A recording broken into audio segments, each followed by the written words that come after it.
I was dead. Again. Look, dying once is already pretty inconvenient. But dying twice? That's just poor planning. First time around, I was a top-tier Special Forces soldier who got killed on an anti-terrorism mission. Real heroic stuff. Medal-worthy. Then I opened my eyes and, surprise, I'm inside the body of some rich kid, also named Li Kai, in a dynasty called Great Heaven. That definitely wasn't in any history book I ever read. Now this other Li Kai? Imagine the softest, most pampered little prince you've ever seen. Never worked a day in his life. Skin smoother than a baby's butt. The kind of guy who'd cry if his soup was too hot. And his body? I'm 6'2", but weigh about as much as a wet noodle. I looked in the bronze mirror and honestly thought I was staring at a chopstick with a face. Here's the tragic part. This kid used to be loaded. Big mansion, servants, the whole deal. Then bandits rolled through, killed his parents, stole everything. And the local government basically said, LOL, not our problem, because, plot twist, the cops and the bandits were drinking buddies. So original Li Kai, heartbroken and useless, decided to hang himself. And that's where I moved in. Thanks for the house, buddy. Sorry about everything else. So I'm standing in this big, empty mansion, trying to figure out my life, when the village chief, this guy named Su Damao, barges in with the most random offer in history. Hey kid, you want a wife? I'm sorry, what? I've been alive in this world for half a day. I haven't even found the kitchen yet, and this man is offering me a wife. Like he's handing out free samples at a market. Before I can even answer, he runs off and comes back with a girl. Just like that. Amazon Prime delivery, but for marriage. Her name is Suyu, 19 years old. She looked like someone dragged a supermodel through a mud pit and then forgot to wash her for a month. Messy hair, dirty face, clothes more patched than fabric. But even through all that dirt, you could tell. This girl was gorgeous. Like finding a diamond ring in a dumpster. Old Sue gives me his sales pitch. She's got nowhere to go, no food, and your dead dad always worried about you getting married. So I'm doing you a huge favor here. Remember my kindness, right? Let me translate what he actually meant. I can't afford to feed her. Her parents sold her to a brothel, so she's basically a ticking time bomb. And if I dump her on you, a clueless idiot who can't even cook rice, you'll probably starve to death eventually, and I'll inherit your house. Win-win-win. For me. This guy thought he was playing chess. Little did he know I wasn't the same brainless rich kid anymore. But hey, I needed someone who could cook and do laundry while I figured out how to survive in this crazy world. So I played along. What can you do? I asked her. She stepped forward, shy as a kitten, and gave me her resume. I can cook, clean, sew, read, write, and I don't eat much. Don't eat much. She literally used low food consumption as a selling point. That's the saddest job interview I've ever witnessed, and I once watched a guy try to impress a drill sergeant by doing the worm. I'll keep her, I said. Su Damao looked so relieved I thought he might faint. Then he grinned and said, Great. I'll tell the neighbors. Wedding tonight? Oh, and one more thing. That mysterious energy I cultivated in my past life, it came with me to this world. Superhuman recovery, insane muscle memory, explosive power. Back in my old life, I went from never touching a gun to winning the national shooting championship in 1 month. So yeah, this skinny noodle body, give me a little time, and I'll turn it into something terrifying. This world's got corrupt officials, rebel kings, barbarian raiders, and mountain bandits. And they just handed me a wife like a free toaster with a bank account opening. Things are about to get interesting. Old Sue suggested throwing a whole wedding party tonight. I shut that down real quick. My parents just died, man. Read the room. That excuse worked like a charm. Even Sue couldn't argue with that. He patted my shoulder, said some stuff about what a tough world it is, and left. When I walked back inside, I stopped dead in my tracks. I'd been gone for maybe 5 minutes. 5 minutes. And this girl had already swept the entire courtyard clean. The place had looked like a tornado hit a garbage dump, and now it was spotless. She was already wiping down the windows with a rag, her face covered in dust, and she actually smiled at me. Sit down and rest, husband. I'll have this place clean in no time. I tried to help. She looked at me like I'd suggested something illegal. No, no, no. This is women's work. If I can't even keep a house clean, people will laugh at me. Okay then. I'll just stand here and feel useless. Cool. So instead I did the one useful thing I could think of. I boiled her some bath water. This girl looked like she hadn't seen soap since the previous dynasty. Half an hour later, the bedroom door creaked open, and I'm not exaggerating when I say my brain short-circuited. Gone was the mud goblin from earlier. Standing in front of me was basically a porcelain doll come to life. Silky black hair, skin white as snow, delicate eyebrows, big bright eyes. She was wearing my plain old clothes and somehow made them look like designer fashion. She was fidgeting with the hem of her shirt, trembling slightly, too shy to look at me. I got this woman for free. There has to be a catch. Is she secretly a serial killer? Does she snore like a freight train? Husband, I'm done washing. Do you need me to help you bathe? My voice cracked like a 13-year-old boy's. Nope. Already washed. All clean. Super clean. Then she hit me with the big one. Then, should I wait for you in the bedroom? Now look. I'm a battle-hardened special forces operator. I've stared down terrorists without flinching. But this tiny woman in borrowed clothes just made my heart rate spike higher than any combat mission ever did. I nodded. She went in. I stood outside the door for what felt like an eternity, took approximately 47 deep breaths, and went in. I'll spare you the details, but let's just say the battle lasted an hour and a half, and I was completely gassed, drenched in sweat, panting like I'd just run a marathon. This noodle body is pathetic.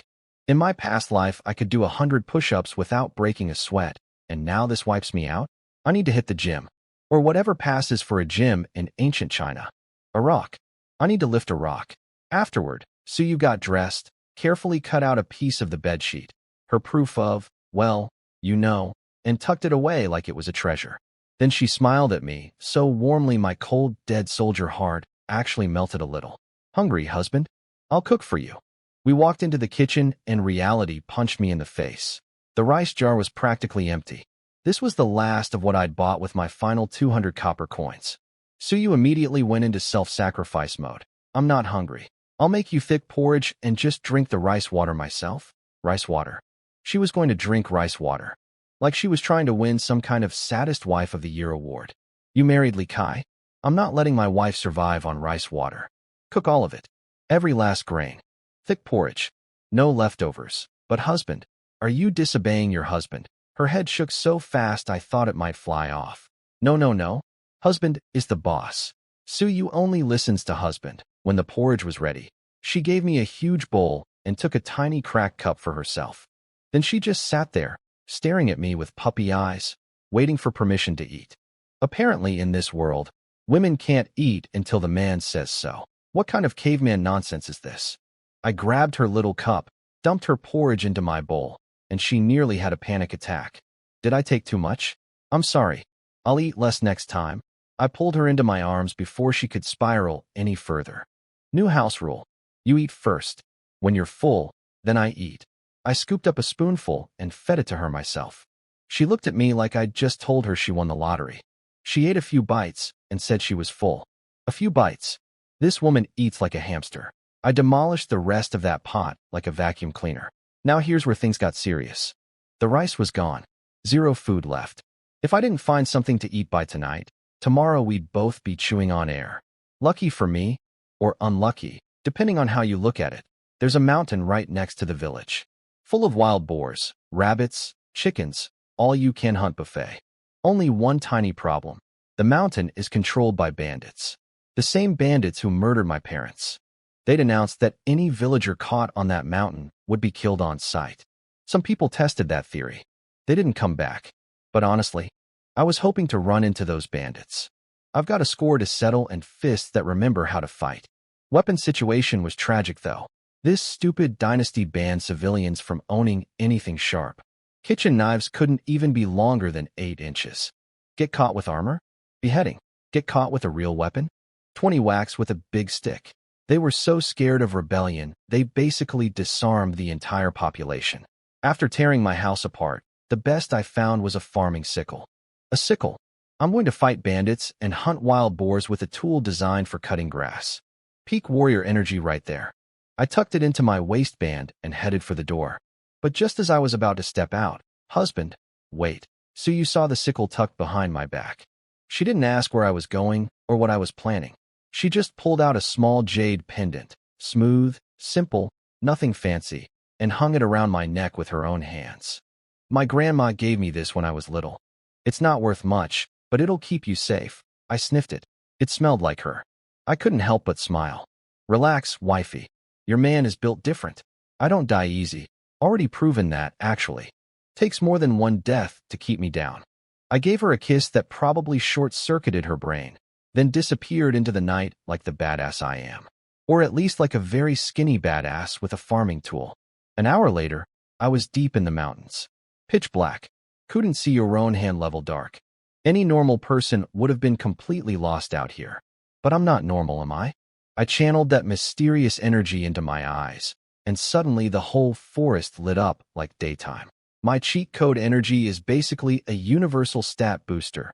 Pump it into my legs, I run faster. Into my arms, I hit harder. Into my ears, super hearing. Into my nose, bloodhound mode. Into my core, everything levels up at once, but drains in about 10 minutes. And if I channel it into other areas, well, let's not go there. My enhancement is the cheapest one, lasts 8 hours. Perfect for night hunting. I picked nighttime on purpose. Most animals come out to eat at night, so better odds. In worst case scenario, there's mushrooms everywhere. Can't starve if there's mushrooms. Within 30 minutes, I'd bagged half a sack of edible mushrooms. Special Forces training comes in clutch for wilderness survival. I know exactly which mushrooms will feed you and which ones will send you on a permanent vacation. But no animals. Not a single one. I was starting to feel like a very overqualified mushroom farmer. Then I spotted it. 20 meters ahead, a gray rabbit, munching on grass roots, completely minding its own business. Here's the problem. Rabbits have incredible eyesight, and they're twitchy as heck. No way I could sneak close enough to grab it. And I didn't have a bow. All I had was this stupid sickle. So naturally, I decided to throw the sickle at it. Like a boomerang. Made of death. I'd practiced throwing knives a bit in my past life. Never took it seriously because, we had guns. But thanks to my cheat code muscle memory, even my casual practice would make me a grandmaster in this world. Deep breath. Wind up. Waiti. The sickle spun through the air like a circular saw of destiny. The rabbit heard it coming and tried to bolt, but nope. Blade caught it right in the neck. 2 twitches and it was done. Rabbit acquired. Tomorrow we eat meat. Baby, I was feeling great. Got my rabbit, got my mushrooms, heading home. It was late. I was tired. Life was good. Then I stepped in something warm, soft, and absolutely disgusting. I looked down. A massive pile of poop. Fresh. Still steaming. And it was huge. Whatever dropped this was not a small animal. My soldier instincts kicked in immediately. Nothing good poops this big. Time to leave. Now. I picked up the pace, heading downhill fast. But because the universe apparently thinks I'm a comedian, the bushes exploded. A 300-pound wild boar came charging at me with glowing red eyes and tusks that looked like they could get a car. This thing was a tank with legs. Wild boars can literally rip your organs out with those tusks, and their skin is so thick, they rub tree sap on it like natural armor, that you can barely cut them without a serious weapon. And what did I have? A sickle. A sickle. I did what any brave, fearless warrior would do. I dropped everything and ran. I pumped every ounce of energy into my legs and sprinted like my life depended on it, because it literally did. But this psycho pig was fast. Even with my power boost, I couldn't shake it. I could practically feel its hot breath on my butt cheeks. Just as those tusks were about to give me the world's worst colonoscopy, I made a desperate leap and grabbed onto a tree like a terrified cat. The boar couldn't stop in time. It slammed face first into the tree trunk, and its tusks punctured halfway through the wood. Stuck. The pig was stuck, squealing and thrashing like an angry lawnmower. This was my moment. I dropped from the tree, landed right on the boar's back like a rodeo cowboy, grabbed the blade end of my sickle, and slashed its throat in one motion. Blood sprayed everywhere. The boar ripped its tusks free in a panic, which only made it bleed faster. Then it went absolutely berserk, charging blindly through the forest with me still riding on top like the world's worst jockey on the world's angriest horse. A few minutes of the wildest ride of my life later, the boar finally ran out of blood, collapsed, and died. I stabbed it a few more times just to make sure. Trust but verify. 300 pounds. I'm rich. Pork was selling for 10 copper coins per pound. Wild boar? 20 per pound. This pig was worth 5 or 6,000 coins. enough to buy actual hunting gear. Now came the hard part. Dragging 300 pounds of dead pig, a rabbit, and half a bag of mushrooms down a mountain. With the body of a malnourished scarecrow. It took me all night. I didn't reach the village until sunrise, drenched in sweat, arms shaking, looking like I'd been through a war. Which, honestly, I kind of had. Me versus pig. I won. Barely. But when I finally dragged my haul to my front gate, I found a welcoming committee I didn't order. A bunch of village punks were crowded around my house, leaning over the wall, peeking into the courtyard, whistling and catcalling. Hey, Li Kai's new wife is pretty cute. That idiot's feeding you dishwater for breakfast? Dump that loser and marry me instead. Ha ha. I stood there, covered in boar blood, holding a sickle, dragging a dead pig the size of a motorcycle. Boys, you picked the wrong morning. The ringleader of this little circus was Kong Jun, the village's professional scumbag. This guy's resume included stealing chickens, peeping on widows in the bath, and generally being a world-class waste of oxygen. Small crimes only, though. He was too lazy for the big stuff. Fun fact, this clown used to be MY sidekick. Back when the old Li Kai had money, Kong Jun followed me around like a puppy. Yes, big brother, whatever you say, big brother. But the second my family got robbed and my parents died, poof, loyalty evaporated faster than spit on a hot rock. Now he was here harassing my wife. Classy. His number 2 guy was called Sweet Potato. Yes, really. Sweet Potato was staring at Suyu like she was an all-you-can-eat buffet, literally drooling. Boss, she's so pretty. That idiot doesn't deserve her. Let's just take her. Kong Jun smacked him upside the head. You moron. You can't even feed your own dad. And you want a wife? Besides, a girl this hot marrying that loser? She's probably a hooker from some brothel. Then he yelled into the courtyard. Hey girlie, how much for a good time?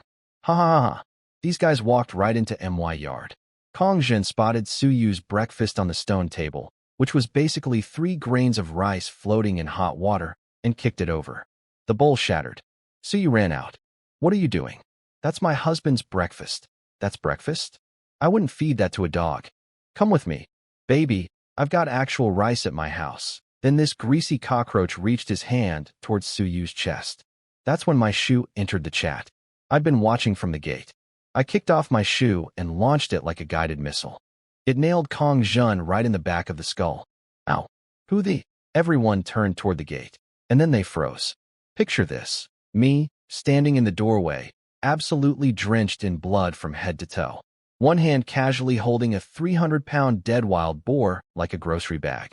The other hand holding a sack that I tossed to the ground, spilling out rabbits and mushrooms. You guys want to die? Now here's the thing about being a special forces soldier who's actually killed people. When I turn on the death stare, regular folks can feel it. It's like their survival instinct starts screaming. Kong Jun made eye contact with me for half a second, and I could see his knees wobble. For a moment, he looked like he wanted to drop to the ground and beg. But stupid pride is a powerful drug. Oh look, Li Kai learned how to steal. Where'd you swipe all this, huh? His eyes were glued to the boar, though. I could practically see the calculator running behind his eyeballs. 300 pounds of meat. Months of food. His greedy little brain was already claiming it. I didn't bother explaining. Nobody would believe I hunted it anyway. Kneeled down and apologized to my wife. Kong Jun laughed. Who do you think you are? You think I actually respected you before? I only called you big brother because I could mooch free meals off your rich family. You were always just a useful idiot to me. Wow. Points for honesty, I guess. 0 points for survival instincts. Sweet Potato. Go slap this fool. Sweet Potato lumbered up to me and swung at my face. Poor guy. He might as well have been moving in slow motion. I grabbed his wrist mid-swing, then buried my fist into his stomach so hard I'm pretty sure I rearranged his lunch. He dropped to his knees in front of me. How polite. And then I introduced my knee to his face at high speed. Crack. His nose went completely flat. Blood and teeth flew out of his mouth like a broken gumball machine. My nose. My teeth. Boss, help me. Kong Jun went red with rage. Get him. All of you. Together. 5 or 6 guys rushed me at once. I cracked my neck and smiled. Perfect. I needed a workout. I let the energy surge through my body and went to work. Kong Jun threw a punch. I didn't even look at it. Just leaned sideways and planted my foot in his gut. He flew backward like a rag doll and bowled over 2 of his own guys like human bowling pins. Strike. The rest swarmed me. I charged straight into them. Left hook, right cross, each fist landing like a hammer. One guy raised a wooden stick. I slapped him so hard across the face the stick went one direction and his teeth went the other. Two idiots tried sneaking up behind me. I spun around with a roundhouse kick that caught one square in the chest. He flew into a wall and slid down like a cartoon character. The last guy's legs turned to jelly. He didn't even get a chance to run before I grabbed him by the collar, lifted him with one hand, and tossed him like a bag of trash. 6 guys, all on the ground, all crying for their mothers. The whole fight took maybe 30 seconds. I walked over to Kong Jun and put my foot on his back. Apologize. To my wife. On your knees. Sorry. Lee bro, I was wrong. I'll apologize right now. I lifted my foot. He got up. I was about to feel satisfied, then I saw it. That little flash in his eyes. The kind of look a rat gets right before it bites. He pulled a knife from his sleeve and lunged at me. Die, oh buddy. You just brought a pocket knife to a special forces fight. Look, I want to be clear about something. The guy pulled a knife on me. Let's not forget that part. Kong Jun's little sneak attack was so telegraphed I could have made a sandwich before dodging it. He lunged, I sidestepped, grabbed his wrist, and twisted. That lovely crack sound? That was his wrist snapping like a dry twig. The knife clattered to the ground. Music to my ears. But I wasn't done. Knee to the stomach. He folded like a cheap lawn chair. Elbow to the back of his neck. His face met the ground at maximum velocity. 2 front teeth bounced across the dirt like dice. The rest of his crew sat there looking like they'd just witnessed a ghost eat a man alive. Suyu was standing by the doorway, eyes wide. But it wasn't fear in those eyes. It was the look a woman gives when she realizes she married a dragon, not a worm. Pure adoration. I'd be lying if I said that didn't feel good. I picked up Kong Jun's little knife and looked down at him. You tried to kill me. Blood was pouring from his mouth. He could barely talk. And no, Lee bro, I was just playing around. Oh, playing? Cool. Let me play too. I stabbed him in the gut. Now before you judge me, let me explain the math here. This is a lawless wasteland where the cops are literally in bed with bandits. Kong Jin just tried to murder me in my own home after sexually harassing my wife. There's number 911 to call. There's no court that would help. The old Lee Kai's parents got slaughtered and the government said, not our problem. In this world, if you don't handle threats permanently, they come back worse. But I'm also not stupid. Killing someone in broad daylight with witnesses is a problem, even if the law is a joke. So I needed insurance. I tossed the bloody knife at Sweet Potato's feet. He was already on his knees, knocking his forehead on the ground like a broken woodpecker. You want to live or die? Live? Live, please. Then stab him. One time. And you walk out of here breathing. Sweet Potato looked at the knife. Looked at Kong Jun. Looked at me. Started crying. Kong Jun glared at him from the ground. You wouldn't dare. He doesn't do it. He dies instead, I said simply. Survival instinct is a powerful thing. Sweet Potato picked up the knife with trembling hands, whispered, sorry boss, I want to live, and stuck it in. Then I looked at the rest of them. 3 minutes. Everyone takes a turn, or I do it for you, one by one. Each of those terrified idiots walked up and stabbed Kong Jun. Some closed their eyes. Some screamed while doing it. One fat guy yelped every single time like he was the one getting stabbed. It would have been almost funny if it wasn't, you know, deeply horrifying. By the end, Kong Jun was gone, and every single person in that courtyard had blood on their hands. Literally. See, that's the beauty of it. Nobody can snitch. They all participated. If anyone reports me, they're reporting themselves too. If the body ever turns up, the story is simple. Bandits did it. The same bandits who've been terrorizing this area for months. Completely believable. I looked at the row of shaking, pale-faced former tough guys. Not a single word about today. Or you end up like him. Empty your pockets and get out. They dumped their money on the ground. Barely a few hundred coins between all of them. Pathetic. Grabbed the body and ran. I scooped up the coins. Hey, money's money. Then I turned around and saw Suyu. Her face was white as paper, staring at me with huge eyes. Okay, maybe I overdid it a little. I grabbed her hand gently. Hey, don't be scared. He tried to hurt you. He deserved it. Nobody, and I mean nobody, touches my wife. She bit her lip, then nodded firmly. I believe you, husband. Then, because she's the most domestically devoted human being on the planet, her very next thought was, Your clothes are dirty. Take them off, and I'll wash them. I looked down at myself, covered head to toe in blood. I grinned. Don't bother, babe. I just butchered a 300-pound wild boar. Who's gonna know which blood is which? I butchered that boar like a pro. Kept 50 pounds of meat for us to eat, loaded the remaining 250 pounds onto a wheelbarrow, and headed to town. For hours of pushing a wheelbarrow full of dead pig. My arms felt like cooked noodles by the time I arrived. Set up shop in a busy spot and started hollering like a market vendor. Fresh wild boar. Just killed it. 15 coins a pound. You won't find a deal like this anywhere. Regular pork goes for 10 coins a pound. Wild boar usually runs 20 to 30. I was practically giving it away at 15. People swarmed me like I was handing out free money. One old guy took one look and slapped his coins down immediately. Sold out in just over an hour. 3,700 coins. Add the pocket change I collected from Kong Jin's crew, and I was sitting on over 4,000 coins, roughly 4 silver taels. In this economy, that's what a strong laborer makes in an entire year. I made it in one night of pig wrestling. First stop, the blacksmith. There was exactly one blacksmith shop in the whole county because the government made it nearly impossible to get a license. They were terrified of people buying weapons and starting a revolution. Which, honestly, valid concern. I'd probably start one too if I had the right equipment.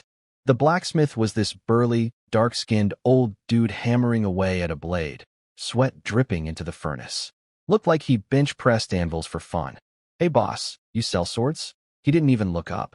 Got kitchen knives, boning knives, and firewood choppers. Pick one. I want a long sword. Or a blade. Something with reach. He dropped his hammer, grabbed me by the arm, and yanked me inside like I'd just yelled a bomb threat. Are you insane? If a government official heard you say that, they'd drag you to the town square and chop your head off for rebellion. I only make real weapons for the military. Anything with an edge longer than 8 inches sold to a civilian? That's a death sentence. For both of us, well, that's inconvenient. What about a stick? A stick? A big stick. A metal stick. He relaxed. Sticks are fine. No edge. Can't really kill armored soldiers with one. Government doesn't care about sticks. Perfect. I want an iron staff weighing exactly 88 kilograms. He looked me up and down. This skeleton of a man asking for a weapon that weighs more than his entire body. I could see the judgment radiating off him. 88 kilos? Son, that's heavier than you. What do you need that for? That's my business. Can you make it or not? 1 week. 100 coins per kilo. 88 kilos. 8,800. I'll round down to 8 silver taels. 8 taels? I only had 4. But I played it cool. Panic is for amateurs. I'll put down 2 taels as deposit. Pay the rest on pickup. I slapped the silver down with the confidence of a man who definitely knew where the other 6 taels were coming from. I did not. The blacksmith shrugged and took the money. Smart man figured even if I bailed, he could melt the staff down and make other stuff. Zero risk for him. One more thing. Can you make little knives? Palm-sized? That's not illegal, right? He glanced at my hand. Legal. But what's a tiny knife like that good for? Can't cut vegetables. Can't chop wood. I read too many kung fu novels. Want to practice throwing knives. He gave me this amused little smirk. Throwing knives are insanely hard to master.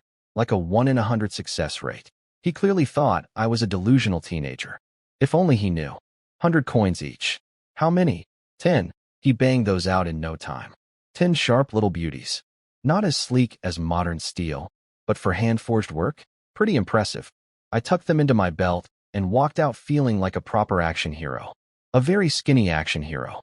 Now, about that 88-kilo staff. Could I swing it right now? Absolutely not. I could barely drag a dead pig down a mountain. But with my energy boost accelerating my muscle growth, give me a few weeks. That staff and I were going to become best friends. Spent my last silver tael loading up the wheelbarrow with 2 bags of rice, flour, soy sauce, vinegar, tea, some medicinal herbs, and 6 feet of nice fabric. So you deserved something better than hand-me-down rags. Broke. Again. But the good kind of broke. The kind where you've invested in food, weapons, and wifey supplies. I was heading home, pushing my wheelbarrow through town, when I heard a commotion at a nearby tavern. Are you blind? You're asking me to pay? Do you know what this uniform means? Crash. The tavern door flew open and the owner came tumbling out into the street like a rag doll. A soldier in full armor strutted out, holding a wine jug, drunk off his face. He planted his boot on the tavern owner's chest. Coming to your dump is doing you a favor. You want me to pay? How about I cut your head off instead? The poor owner was groveling on the ground. Please, sir. I'd never charge you normally, but you come here every day and eat everything. My little shop can't survive this. I stopped my wheelbarrow and watched. A soldier shaking down a small business owner. Drinking for free, eating for free, threatening murder when someone asks him to maybe possibly consider paying. And this guy had a real sword and armor, the stuff that gets civilians beheaded for even owning. This world, man. The people who are supposed to protect you are the ones robbing you blind. The bandits wear uniforms, and the actual bandits work with the uniforms. I leaned against my wheelbarrow, watching this whole mess unfold, and thought, yeah, this dynasty is absolutely doomed. The tavern owner was getting beaten like a dusty rug while the whole street watched. Nobody lifted a finger. I grabbed a random guy from the crowd. What's this dude's deal? That's Joe the Skinflint. Every soldier in armor eats for free around here. They've got swords, they've got armor. Who's gonna send them a bill? Can't you report them? The guy looked at me like I'd asked if fish could fly. Report them to who? The local cops wear cloth pajamas. You think they're gonna pick a fight with guys in steel armor and long swords? These soldiers were sent here 3 years ago to clear out the mountain bandits. Haven't killed a single bandit, but they've gotten real fat. Turns out of 800 soldiers stationed here, only 50 actually had armor. The rest were basically cosplaying as soldiers with homemade spears and cotton shirts. But those 50 armored guys, they were basically invincible. A full set of armor cost 50 silver taels, more money than most people see in a lifetime. One armored soldier could fight off a dozen regular guys without breaking a sweat. I stared at Joe the Skinflint's armor as he swaggered away with a stolen jug of wine. That armor was beautiful, and he was roughly my height, just a bit thicker than me. Give me a couple weeks of training, and we'd be the same size. That armor would fit me perfectly. I started mentally planning his funeral. Not today, though. My noodle body versus a drunk guy in full-plate armor with a real sword? Bad odds. But soon. Very soon. Joe the Skinflint had no idea he was walking around wearing my future outfit. For now, I minded my own business. Hero Complex gets people killed. I pushed my wheelbarrow home, got back to the village around sunset, and the smell hit me before I even opened the gate. Suyu had braised the wild boar meat with mushrooms. Heavy on the fatty cuts too, exactly what my stick figure body needed. You're home. She came running out with the cutest little smile. I pulled out my surprise, 6 feet of premium fabric. Not the cheap, scratchy stuff everyone wore, but the good cloth. The kind rich families use. Make yourself something nice. She held that fabric like I'd just handed her a bar of gold. This is premium cloth. This must have cost so much. I wrapped my arm around her waist. Nothing's too expensive for my wife. Her face went tomato red. This woman is so easy to make happy. A warm meal and a little gift, and she looks at you like you hung the moon. I could get used to this. Wash up and come eat. Husband. She brought me a basin of water and a towel without being asked. Wife's service level, legendary. Then I sat down and proceeded to eat like a garbage disposal with legs. 10 pounds of meat. 3 bowls of noodles. 5 bowls of rice. In one sitting. I looked like a snake that swallowed a watermelon. I didn't want to eat that much, but building muscle requires calories, and my cheat code energy burns through food like jet fuel. Sure enough, 2 hours later my body had digested everything. Normally that much food takes all night. My supernatural metabolism knocked it out before bedtime. I felt incredible, like I could punch through a wall. Time to train. I grabbed 2 stone weights in the courtyard and went absolutely berserk. Chest, back, biceps, triceps, legs, core. I hit every muscle group in one session. Normal people can only train 1 or 2 body parts at a time before their muscles give out. But my energy supercharges recovery in real time. 1 day of my training equals 2 weeks of anyone else's. 2 hours of pure torture later, I could already see small changes. Muscles tightening. Definition starting to show. This chopstick body was going to become a weapon. Suyu appeared in the doorway. I heated your bath water, husband. Wanna wash now? I looked at her figure. Felt the absolutely ridiculous amount of leftover energy still buzzing through my body. Wanna wash together? What? Her face went nuclear red. What's wrong with it? 2 people, 1 tub. we're saving water. It's called being environmentally responsible. Come on, wifey. Conservation has never sounded so romantic. I'll spare you the details of what happened in the bathroom that night. Let's just say I gave Suyu a thorough pre-bath workout. Very scientific, very healthy, great for detoxification. She went from shy and quiet to enthusiastically participatory. 2 hours later, she couldn't even stand up. I had to carry her to bed like a sleepy puppy. She was unconscious before her head hit the pillow. My cardio game is improving. This body might be made of sticks, but it's got spirit. Next morning, Suyu had breakfast waiting before I even opened my eyes. 10 boiled eggs, lean meat, and porridge. This woman is a machine. I inhaled everything, grabbed my gear, and headed back up the mountain. 50 pounds of pork wasn't going to last long at the rate I was eating, roughly the caloric intake of a small horse. Mushrooms? Forget it. 1 wild boar equals a year's worth of mushroom picking. I needed big game. This time I channeled my energy into my nose. Super smell mode activated. Every scent in the forest amplified 1,000 times. Dirt, bark, flowers, animal droppings. It was like someone cranked the smell dial to 11. Kind of overwhelming, honestly. Nature stinks. 2 hours of wandering and sniffing like the world's most dedicated bloodhound. Nothing. No animals. But then, something unexpected. A sweet, medicinal fragrance drifting through the air. I knew that smell instantly. Lingji mushroom. The expensive kind. We're talking ancient Chinese medicine gold. The older it is, the more it's worth. I tracked the scent to a cliff wall, and there it was. A gorgeous, perfectly formed lingji growing right out of the rock face. Old. Premium quality. Worth as much as yesterday's entire wild boar, maybe more. Jackpot. I free-climbed the cliff like Spider-Man's malnourished cousin and plucked that beautiful fungus with my bare hands. 10 minutes of pure triumph. Then 3 angry voices ruined everything. Hey, who said you could come up here? 3 men. Cloth clothing, but real swords on their belts. And the second I saw their faces, my blood turned to ice, then immediately to fire. I recognized them. The original Li Kai had peeked out of that cellar while his parents were being murdered. These 3 faces were burned into his memory. They were part of the crew that robbed the Li family and killed my parents. The leader had a nasty scar across his face. He drew his sword and pointed it at me. Which village are you from, punk? You've got some nerve stepping on double dragon territory. Our boss said anyone who comes up this mountain dies. Get down here now. Every cell in my body was screaming kill them. But I'm a trained professional. Emotions off. Brain on. I jumped down from the cliff and put on the most pathetic, scared little boy act of my entire life. Please, sirs. I didn't know. I wandered up here by accident. Please don't hurt me. Scarface snatched the lingji right out of my hands. Well, lingji. Nice find, kid. Too bad everything on this mountain belongs to us. You just committed theft. He put his blade against my throat.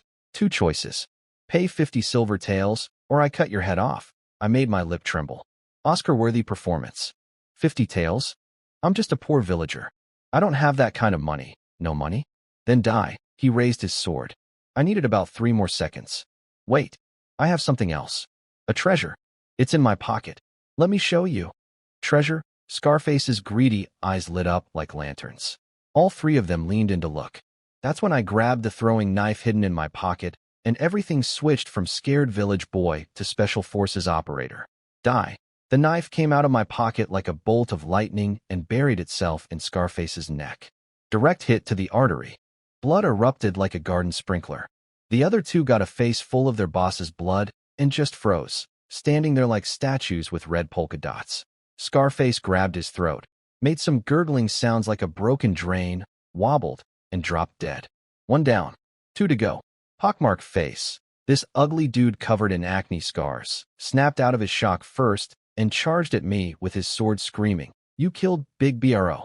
I'll bury you with him." He swung his sword in a big, flashy arc. Impressive looking. Completely amateur. I charged toward him, which clearly wasn't in his playbook, and dodged the blade at the last possible millisecond by spinning sideways. While he was still mid-swing and completely exposed, I drove my knife straight into his armpit. That's the soft spot. No armor, thin skin, tons of blood vessels. He screamed like a pig in a slaughterhouse. His arm went limp, the sword dropped, and before he could process what happened, my left fist connected with his temple at full power.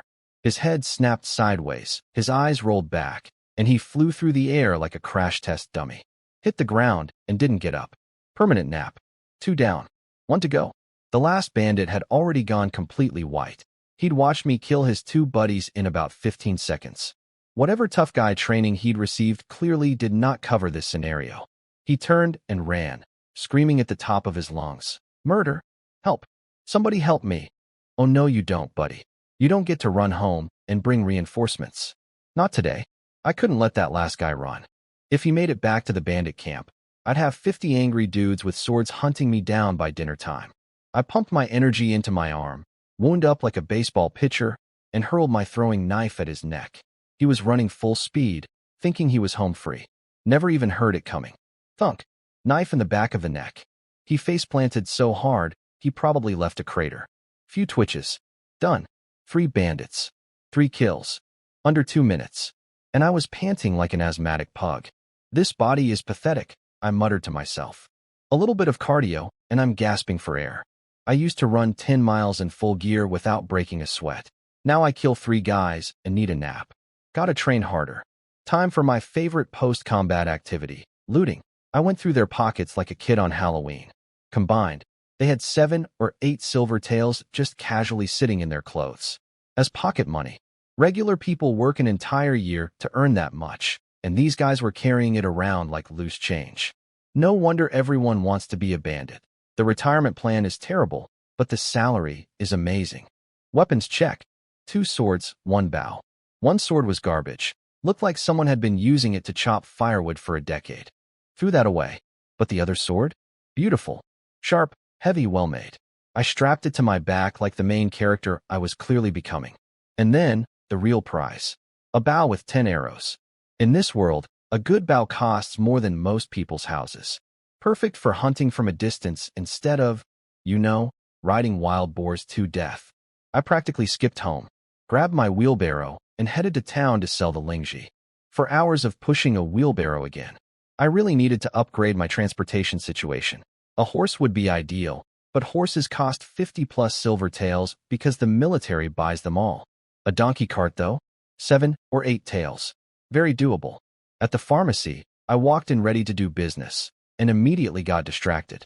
Standing inside was the most gorgeous woman I'd ever seen. And I say this as a married man. Silky pink embroidered dress, jade hairpin, skin like fresh snow, these sharp phoenix eyes that looked like they could judge your entire bloodline in one glance. Behind her stood 2 enormous bodyguards in black, hands on their swords, radiating, I will end you, energy. My first thought, wow, she's beautiful. My second thought, she looks like she'd have me executed for sneezing in her direction. You're selling old medicine? She asked, looking at me like I was a bug on her shoe. Yeah, a lingji mushroom. Show me. Not a request. A command. Like she was used to the entire world doing what she said. Something about her attitude annoyed me. No, I'm selling to the shop, not to you. Her 2 bodyguards reached for their swords so fast. I thought I was about to have my second fight of the day. But she waved them off with one hand. Casual, bored, like calling off 2 attack dogs. I'll pay triple market price. Well now. My principles just got a lot more flexible. I slapped that lingji on the counter faster than you can say, capitalism. Her old appraiser guy examined it, nodded to her. She snapped her fingers, and a bodyguard dropped 3 fat silver ingots on the table. Money's there. Mushroom's mine. And she left. Didn't even say goodbye. Just swept out of the shop like a hurricane in a silk dress. The shop owner was practically melting into the floor with relief. He wiped sweat off his forehead with shaking hands. Kid, you have no idea how close you were to dying. Nobody in this entire county talks to her like that. She could kill you, and nobody would even file a report. She's got over 100 personal guards, and even the county magistrate has to wait outside her front door when he visits. Stay away from that woman, noted. But also, she just paid me 30 silver taels for 1 mushroom. An old lingji is worth maybe 10. She tripled it without blinking. That's the kind of customer I like. Adding the 7 or 8 taels I looted from dead bandits, I now had nearly 40 silver taels. A month ago, the old Li Kai was crying over 200 copper coins. Now I was basically a small-town millionaire. First purchase, a donkey cart. 8 taels. No more pushing wheelbarrows for 4 hours like a medieval Uber Eats driver. I now had wheels. And a donkey. Living the dream. I was heading to buy groceries when, oh, you have got to be kidding me. I heard a commotion outside the same tavern from yesterday. Old man. I took 1 cucumber. You want me to pay for it? Don't you recognize this armor? Don't you see this sword? Another armored soldier, bullying another shopkeeper. It was like a daily soap opera in this town. Except nobody changed the channel because the remote was a sword and only the bullies had one. This place really needs a hero. Or at least someone crazy enough to punch a guy in armor.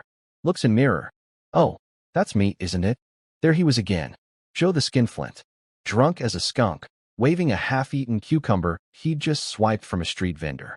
The vendor was this tiny old man in his 60s, patched-up clothes, hands rough as sandpaper, face like a crumpled road map.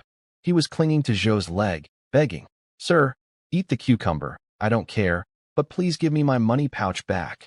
Everything I have is in there. My 2 boys will starve." Joe had the old man's entire life savings dangling from his belt like a trophy. He kicked the old guy off his leg like a dog. "Your money? Consider it a protection fee. Without us soldiers, bandits would have killed you all. Be grateful." The old man crawled back and grabbed Joe's leg again. "Bad move. You want to die?" Joe drew his sword and slashed the old man across the back. Right there. In broad daylight. On a busy street. I tried to shout a warning, but it was already over. Blood bloomed across the old man's shirt like a red flower. His grip went limp. He collapsed face down in the dirt, motionless.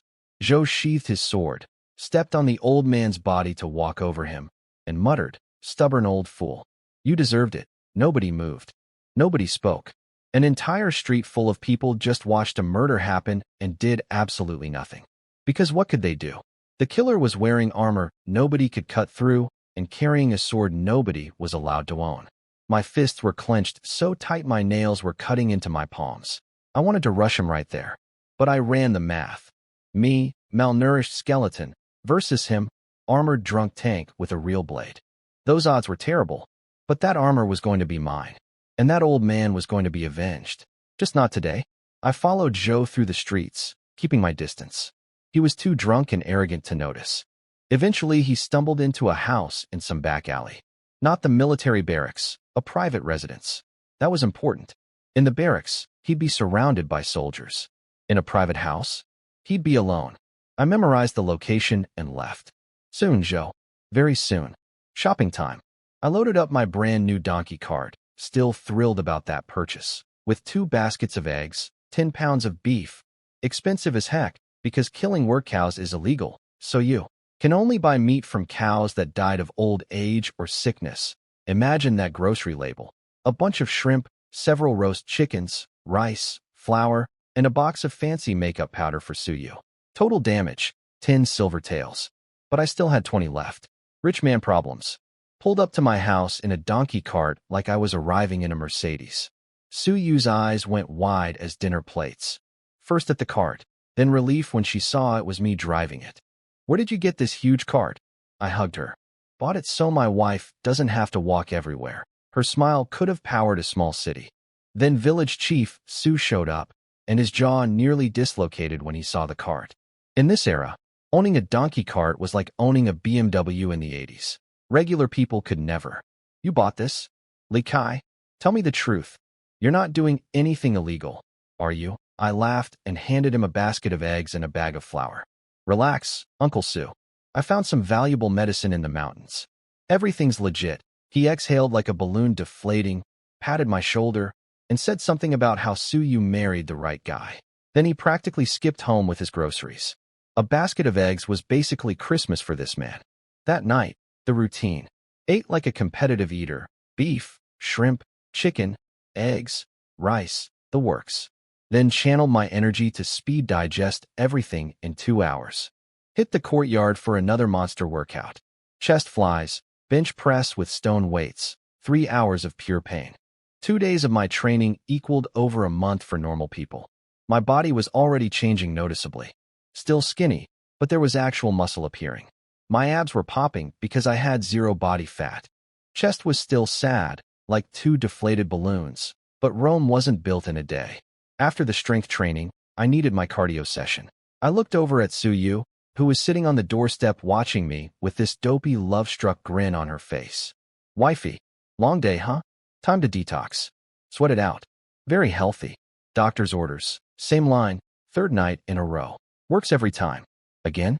You want to exercise again? Suyu looked genuinely terrified. You're too fast. I can't keep up? I held her hand gently. I'll go slower this time. Or you can be on top. Your call. Come on. Be a good girl. She nodded shyly and followed me into the bathroom. What started as reluctance turned into enthusiasm real quick. She actually went from defense to offense. Fortunately, my cheat code energy kept me from surrendering early, and I held out until she was the one waving the white flag and begging for mercy. Victory is sweet. Now here's where things get serious. I decided to lock myself inside my compound for 7 straight days. No hunting, no trips to town, no adventures. Just one mission: transform this noodle body into a war machine. Every morning, I was up before dawn, hitting the courtyard like a man possessed. I'd upgraded from stone weights to custom iron locks, heavy enough that each swing made the air whistle. That energy inside me roared through my veins like a river, feeding my muscles during every rep. I could literally feel the fibers tearing apart and rebuilding themselves stronger with each set. It was like having a personal trainer, a nutritionist, and a pharmacy all living inside my belly button. So you basically became a full-time chef. That poor woman never left the kitchen. The stove was burning from sunrise to midnight. Pork, lamb, fresh fish, shrimp, eggs by the dozen. I was eating 15 eggs per meal. She'd watch me devour mountains of food with this expression that was half concerned and half impressed. Like watching a bear prepare for hibernation, except the bear was also doing bench presses. My supernatural metabolism turned everything into fuel almost instantly. Food went in, energy came out, muscles got bigger. Simple equation. Expensive equation, but simple. Afternoons were for agility training. I wasn't just getting stronger. I needed to be faster and more flexible too. I darted around the courtyard like a caffeinated leopard, practicing footwork, dodging imaginary attacks, working on my reflexes. Sweat poured off me like a broken faucet, soaking through my clothes, but I barely noticed. Pain was just weakness leaving the body, and brother, a lot of weakness was leaving. I also practiced archery every single day using the bow I'd looted from those dead bandits. With my energy enhancing my muscle memory, every pull of the bowstring carved deeper neural pathways. By day 3, I was hitting targets consistently. By day 7, I was a straight-up sharpshooter. Robin Hood would have been nervous. 7 days flew by like nothing. When I finally stood in front of the bronze mirror again, I almost didn't recognize myself. The skinny chopstick was gone, completely erased. Standing in his place was a genuine wall of muscle. I'd gone from 130 pounds to 180 pounds. 50 pounds of pure, clean, sculpted muscle added in 9 total days of training. 0 fat. Every visible surface was carved and defined. Arms thick as tree branches, chest wide and solid, abs stacked like bricks. I looked like a Greek statue that someone had taught to fight. 9 days of my training equaled 6 months for a regular person. Science plus supernatural energy plus eating like a billionaire equals results that would make any fitness influencer cry. So you couldn't stop staring. 9 days ago, she'd married a twig. Now she was living with a gladiator. In this era, nobody wanted pretty boys. Women wanted men who looked like they could wrestle a bear and win. And right now, I looked like the bear would apologize and walk away. The downside? I'd eaten through 20 silver taels of food in 1 week. 20 taels feeds a normal family for 2 or 3 years. I consumed it in 7 days like a human garbage disposal with abs. No wonder there's a saying that learning martial arts requires wealth. This stuff is not cheap, but the investment was about to pay dividends. I got dressed, strapped 10 throwing knives to my belt, wrapped the bandit sword in black cloth across my back, and headed for the door. Suyu watched me gear up without asking questions. She just straightened my collar with those gentle hands and looked up at me with worried eyes. Husband, you're a real man. I won't ask what you're doing out there. Just come home safe. I'll be waiting. I lifted her chin and kissed her forehead. Wait for me. Then I disappeared into the night. Destination: Joe the Skinflint's little hideaway in town. That armored bully had murdered an innocent old man in broad daylight. Tonight, he was going to learn that karma has a delivery service and I was the driver. I crept through the darkness to his courtyard like a shadow, moved silently over the wall, and positioned myself beneath his bedroom window. Inside, candlelight flickered, and I could see his silhouette on the paper window. "Baby, your chest seems even bigger today. Let me check." "You naughty man. Even if they grew, that's your fault from all the squeezing. Can't you do some foreplay first?" "Oh, fantastic." He was busy with a lady friend. Perfect timing. A man is at his most vulnerable when he's got his pants down and his brain turned off. Maximum distraction. Maximum opportunity. I gripped my sword, ready to crash through the window and end this. But right before I moved, two dark figures flew past me and burst through the door. "Joe the Skinflint, your time has come." Sounds of combat exploded inside the room. Crashes, thuds, the clang of metal. Someone else had the same idea as me tonight. What are the odds? It lasted about 10 seconds. Then smash. A teenage kid came flying backward through the window, shattered the paper screen, and landed right at my feet like a delivered pizza. He was maybe 17 or 18, stocky build, kind of cute in a baby-faced way. But right now he was coughing blood with a massive boot print stamped on his chest. Joe the Skinflint stepped through the broken window frame, shirtless, muscles bulging, one hand wrapped around another young person's throat, dangling them like a rag doll. "You two thought you could kill me. Well, this just got complicated. I came here to assassinate this guy, and apparently there's already a line. I'm going to need to take a number." I pressed myself against the wall in the shadows, watching. Let's see how this plays out before I make my entrance. No point in rushing when the show is just getting started. Joe the Skinflint stood there in the candlelight looking like a horror movie villain. Shirtless, covered in old battle scars, holding some kid by the throat. This guy had earned his armor through actual military service. He'd killed real enemies on real battlefields. That's why the higher-ups let him do whatever he wanted. He was a certified killer with government benefits. "Joe, you animal. You stole my father's money and murdered him. I'm here to avenge him." The kid I'd seen get launched through the window pulled out a dagger and charged again. Brave? Absolutely. Smart? Not even close. Joe kicked him in the chest like punting a football. The kid went flying for the second time tonight. Poor guy was collecting frequent flyer miles. "Oh, now I remember. You're that vegetable seller's brats." "Yeah, I killed your daddy." "So what? You two puppies can't even scratch me. Let me send you to meet your old man in hell." Joe grabbed his big sword from behind the door. This blade was dark, stained, and reeked of old blood. A weapon with a body count. He walked toward those two kids like a butcher approaching livestock. The boys were crawling backward on the ground, completely helpless. They had courage, but zero combat ability. Classic revenge mission with no actual plan. I respected the heart, but questioned the strategy. Joe raised his sword over one of the boys. This was it, another innocent person about to die at this monster's hands. "Not tonight, buddy." I whipped a throwing knife at his eyeball. Joe's battlefield instincts kicked in, and he deflected it with his sword. Impressive reflexes for a drunk pervert, I'll give him that. The knife pinged off the blade and bounced into the darkness. "Who's there?" I stepped out of the shadows, sword in hand, letting the moonlight catch my face all dramatic-like. "Hey, if you're going to make an entrance, commit to the bit. The guy who's about to kill you. Name's Lee Kai. Remember it for the afterlife." Joe squinted at me, sizing me up. I could see the gears turning behind those beady eyes. He was looking at a 6'2" wall of fresh muscle radiating killing intent like a space heater radiates warmth. Even a seasoned soldier knows when something feels wrong. "Do I know you?" "Nope." "Then did I offend you somehow?" "Because if so, let me buy you dinner at the best restaurant in town. Or if you want money, there's 100 silver taels inside. Take it all, wow?" From murderous bully to groveling businessman in 3 seconds flat. This guy really was the ultimate coward. Only tough when facing unarmed old men and teenage boys. That's cute. You're all bark when you've got armor and a sword against defenseless people. But the second someone your size shows up, suddenly it's dinner invitations and bribery. "Sorry, pal, I don't take free meals. Besides, once I kill you, that 100 taels is mine anyway." His eyes went ice cold. "You really want to dance with me, kid?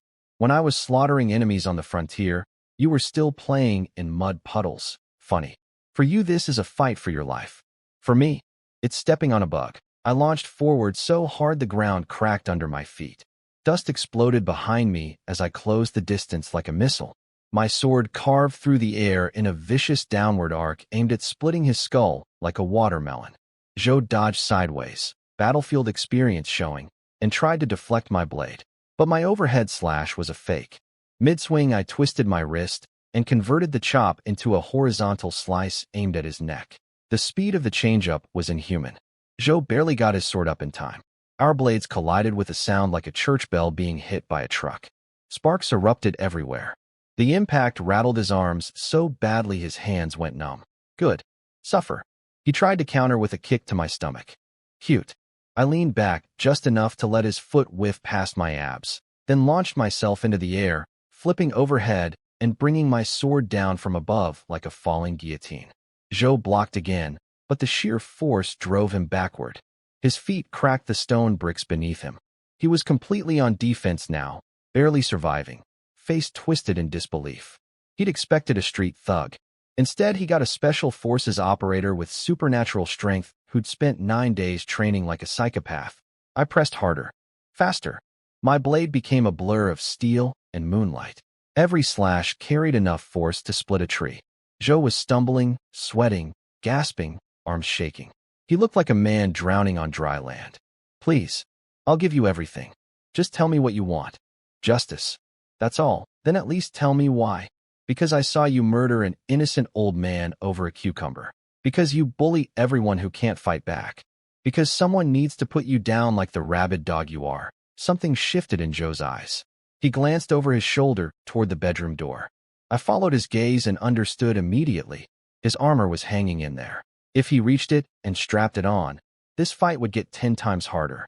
Armor in this world was basically a cheat code. Swords couldn't cut through it. He'd become nearly invincible. He faked a big sword swing to create space and bolted for the door. Almost made it 2. He was 3 steps away. 2 steps. He could probably see the armor gleaming in the candlelight. Hope flickered across his ugly face. I am faster. I exploded forward, leaped into the air, and brought my sword down with absolutely everything I had. Every ounce of strength, every drop of energy, every bit of rage for that poor old vegetable seller who died begging for his own money back. Zhou turned his head just in time to see the blade coming. He tried to raise his sword, but his arms were too slow, too tired, too beaten. His eyes went wide with pure animal terror. My blade hit his neck and went clean through. Blood sprayed across the doorframe like abstract art. Zhou the skinflint dropped.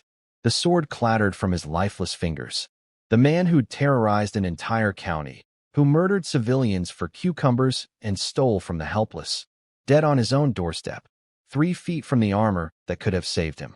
I flicked the blood off my blade and looked down at him. Should have been nicer to people. Zhou's lady friend was crawling across the floor toward me, clothes half off, makeup running down her face like a melting painting, snot and tears everywhere. She grabbed my leg like it was a life raft. Please spare me. I'm just a helpless woman. Everything Zhou did had nothing to do with me. I'm innocent. I'm a good citizen. I was actually considering letting her go. She was just some random girlfriend, right? Not my target. I'm not in the business of killing civilians. Then the kid on the ground, the one Zhou had been using as a football, spoke up with absolute fire in his voice. She's lying. She and Zhou murdered her own husband together. The whole county knows. Her real husband was a good honest man named Kong Dalong, and she cheated on him with Zhou. When her husband caught them, they killed him. Everyone in town knows, but nobody could do anything because Zhou was military and the government protected him. I looked down at this sobbing woman clinging to my leg with new eyes. Not an innocent bystander. A murderer who helped kill her own husband so she could shack up with an armored bully. Suddenly my sympathy evaporated like water on a hot skillet. She must have seen my expression change because her survival instincts shifted gears immediately. The crying stopped. Her eyes went from terrified to seductive in about 2 seconds flat. She bit her lip, pulled her clothes open even more, and started running her fingers along my arm. Big, strong man, I was forced into it. Spare me, and I'll do anything for you. I'm much better at taking care of a man than some country village girl. Just give me a chance to show you. I looked at this woman trying to seduce me while literally kneeling next to the headless body of her boyfriend, surrounded by blood splatter, in a room that smelled like death and cheap perfume. Disgusting. One swing. Her head rolled across the floor, and stopped against the wall. I'm not proud of how easy that's getting, but some people simply don't deserve to keep breathing. With both villains permanently retired, those two teenage boys looked at each other, then dropped to their knees in front of me simultaneously. Like synchronized swimming, but with kowtowing. I'm Zhao Tianbao. I'm Zhao Tianhu. Thank you for saving our lives and avenging our father. They smashed their foreheads against the ground 3 times each. Not gentle taps either. Full-force skull-to-dirt impacts that left them both bleeding from the forehead. These kids were committed to their gratitude. I almost told them to stop before they gave themselves brain damage.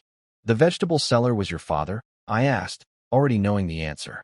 Tianhu's jaw clenched so hard I could hear his teeth grinding. Yes. When Zhou slashed him that day, father lost too much blood and collapsed. We sold everything we owned to pay for a doctor, but it wasn't enough. He died. So we came here tonight to kill Zhou ourselves. Didn't go great, I observed, glancing at the boot print still visible on Tianbao's chest. No, he admitted, looking embarrassed. We are not strong fighters. Without you, we would have died tonight and failed our father. Fair assessment. Their courage was a solid 10 out of 10. Their combat skills were roughly -3.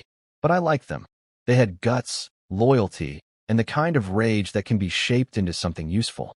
What's your plan now? I asked. They looked at each other again, then back at me with desperate determination. We want to follow you. We have no family left. No home. Nothing. You're the strongest person we've ever seen. Please teach us to fight so we can protect people like our father. We want to be like you. I studied them carefully. Both were tall for their age, with solid bone structure hidden under malnourished frames. Feed them properly, train them hard, teach them some military combat techniques, and in a few months they could be genuinely dangerous. Raw material with excellent potential. Plus, I've been thinking bigger picture lately. This world was run by corrupt officials, violent soldiers, and organized bandits. A lone wolf can survive, but he can't change anything. To really make moves in this hellscape, I needed people. Loyal people. People who owed me their lives and had nowhere else to go. People whose gratitude wasn't just words, but was forged in blood and fire. These two brothers checked every single box. Fine. You're in. From today forward, I'm your big brother. You do what I say, train when I say, fight when I say. Deal? Their faces lit up like someone had plugged them into an electrical outlet. They slammed their heads into the ground again with enthusiasm that made me genuinely worry about concussions. Yes, big brother. Great. First order. Grab shovels. Dig 2 holes in the yard. Bury these bodies. Go. They scrambled off immediately, practically tripping over each other to find shovels. Good kids. Obedient. Eager. Slightly brain damaged from all the kowtowing, but that would heal.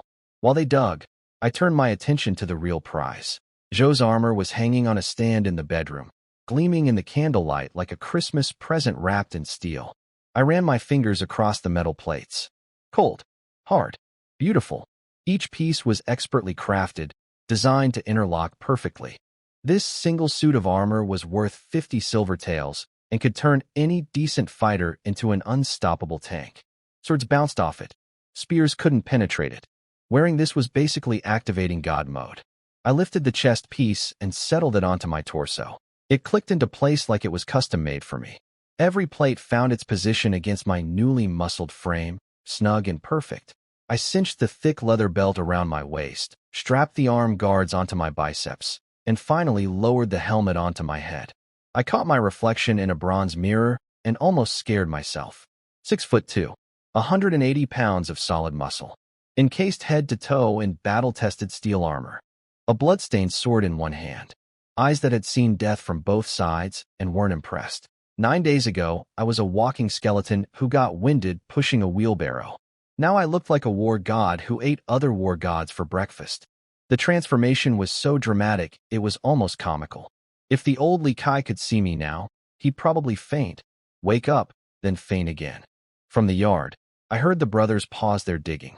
I could feel their eyes on me through the doorway. Then Tianbao whispered to his brother, loud enough for me to hear, because subtlety clearly wasn't his strength. Our big brother is so cool. Yeah, I am. Now let's go home. I've got a wife waiting, 2 new recruits to feed, 100 silver taels to collect from Zhou's stash, and a growing list of terrible people who don't know it yet, but their days are numbered. This dynasty picked the wrong timeline to be corrupt. Li Kai is just getting started. I took off the armor and packed it into a chest. Wearing it felt incredible, but walking home in full battle gear through the streets would attract the kind of attention that ends with your head on a spike. Subtlety first, showing off later. Then I ransacked Zhou's house like a professional burglar. And holy mother of corruption, this guy was loaded. 20 silver ingots, 10 taels each, plus another 30 or 40 taels in loose silver scattered around like pocket lint. 240 taels total. Let me put that in perspective. Most families survive on maybe 10 taels a year. This was one grunt soldier's personal stash, not even an officer. Just a regular armored thug who happened to enjoy stealing cucumbers and murdering old men. If the guys above him in the chain of command had proportionally more wealth, they were probably sleeping on beds made of solid gold. This military was less an army and more an organized crime syndicate with matching uniforms. The brothers finished burying Zhou and his murderous girlfriend in the yard. I loaded the silver and armor into a chest, had the boys carry it, and we torched the house on our way out. Nothing says, case closed, like a mysterious fire destroying all evidence. By the time anyone investigated, there would be nothing left but ashes and questions nobody wanted to answer. Next stop, the blacksmith. Even at this late hour, the old man was still hammering away. His face lit up like a bonfire when he saw me walk in. "Kid, your 88-kilo iron staff is done. I was honestly worried you'd never show up and I'd be stuck with a metal log nobody wants." He pointed to the weapon rack. There it was. My beautiful, ridiculous, absolutely impractical iron staff.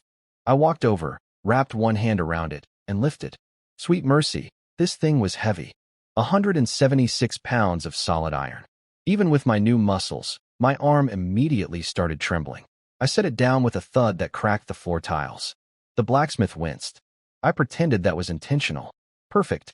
Here's your remaining 6 taels. I wrapped the staff in black cloth, threw it over my shoulder like it weighed nothing.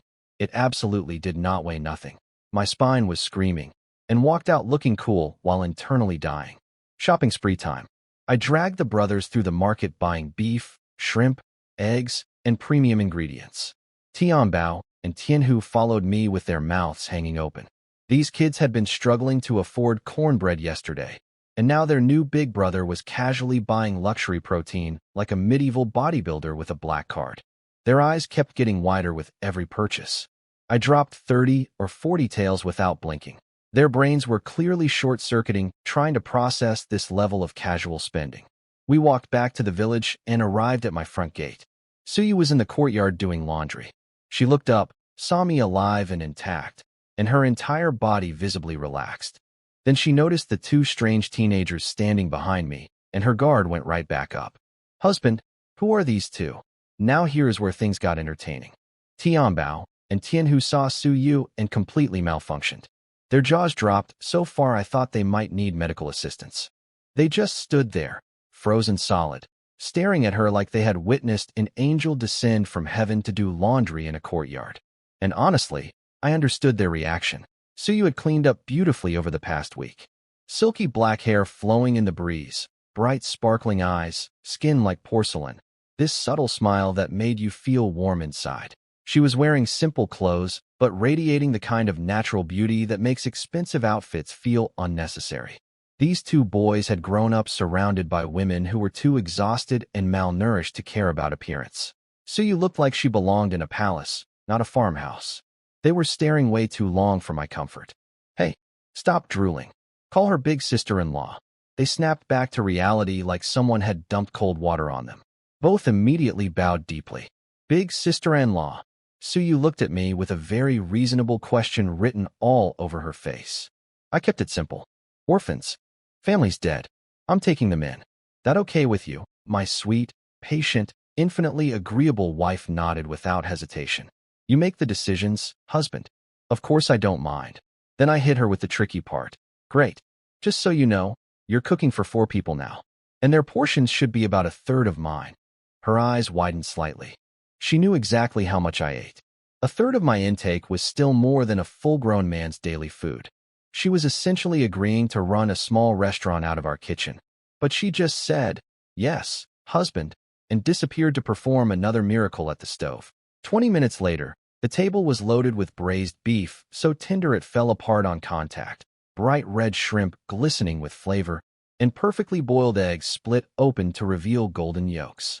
A feast that would make any restaurant jealous.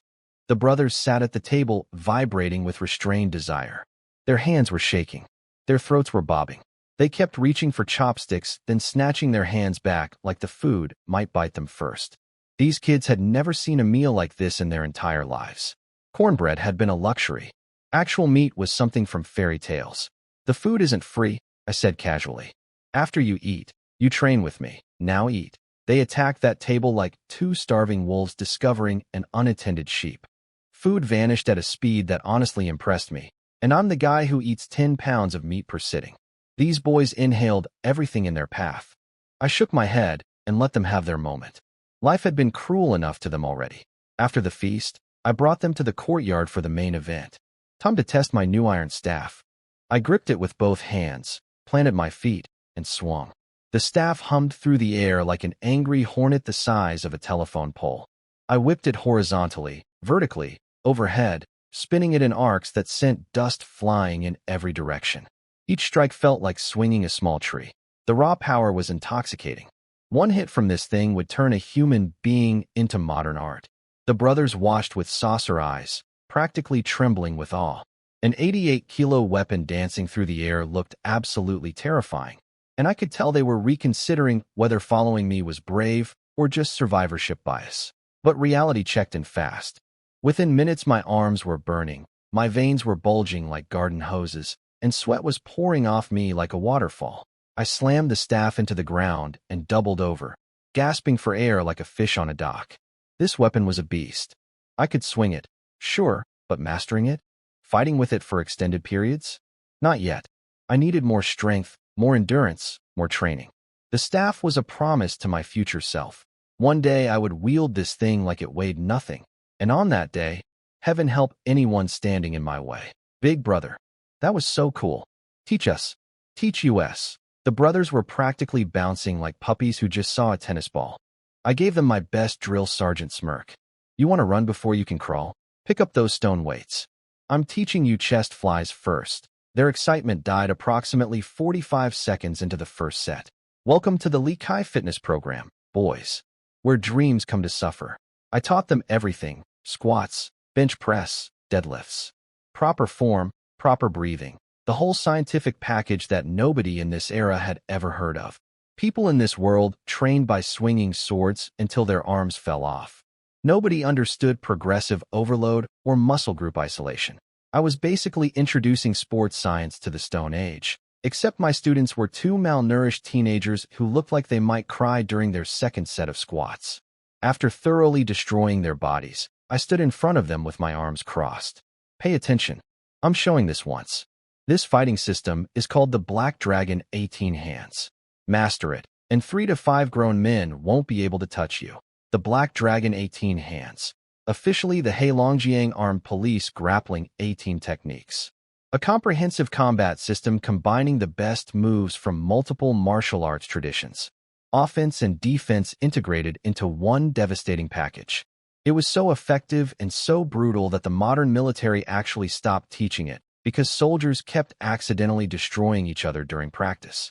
But in a lawless wasteland where people are trying to murder you daily, it was absolutely perfect. Easy to learn, devastating to experience, and practical enough that even beginners could hold their own after some drilling.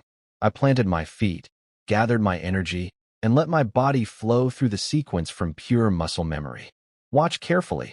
First move, dragon tail whip. Left foot forward, right fist exploding outward like a cannon. The air cracked with the punch. Then I pivoted into Black Dragon elbow, dropping low, left elbow rocketing upward into an imaginary jaw with enough force to launch someone into next week. Transitioned smoothly into Soul Snatcher hook, lunging forward in a bow stance. Right fist corkscrewing from the hip with devastating rotational power. Then the whirlwind kick, my entire body spinning like a tornado, both legs sweeping through the air with centrifugal force that could decapitate a training dummy. Move after move after move. 18 techniques flowing together like water through a canyon. Dodging, striking, countering, grappling. Every motion was efficient, lethal, and beautiful in the way that only truly dangerous things can be beautiful. My muscles flexed and released in perfect rhythm. My breathing stayed controlled, and I occasionally let out these low growls that I swear were intimidating and not just me being dramatic. I finished the entire sequence barely breaking a sweat. The brothers stood there with their mouths hanging open so wide a family of birds could have nested inside. Got it memorized? They looked at each other. Both nodded simultaneously. Either they were fast learners or excellent liars. We were about to find out which. Then practice. Now, for the next 5 days, I became a full-time fitness coach, combat instructor, and professional torturer. No leaving the compound. No days off. No mercy. The schedule was simple. Eat until you want to explode, train until you want to die, then eat again. Repeat until sunset. Then do some more. The brothers didn't have my supernatural energy boost, but raw determination plus high-protein meals plus intensive training still produces results. Within 5 days, both had visibly thickened up. Their arms had definition. Their posture improved. Their punches actually started making sounds when they hit things instead of the sad little pats they'd been producing on day one. I made them spar against each other daily. Sometimes when I got bored watching them flail around like drunk windmills, I'd jump in and beat them both up personally. Educational beatings, of course. Every bruise was a lesson. Every faceplant was character development. As for me, 5 more days of superhuman training pushed my weight from 180 pounds to 200. 20 more pounds of compressed, high-density muscle packed onto an already impressive frame. The gains were slowing down, though. My body was approaching its structural ceiling. Past 200 pounds. Every additional pound required breaking through physical limits that normal humans simply cannot cross. Lucky for me, my energy made those breakthroughs possible, just increasingly difficult. The real change wasn't size anymore. It was density. My muscles were compressing, hardening, becoming weapons in themselves.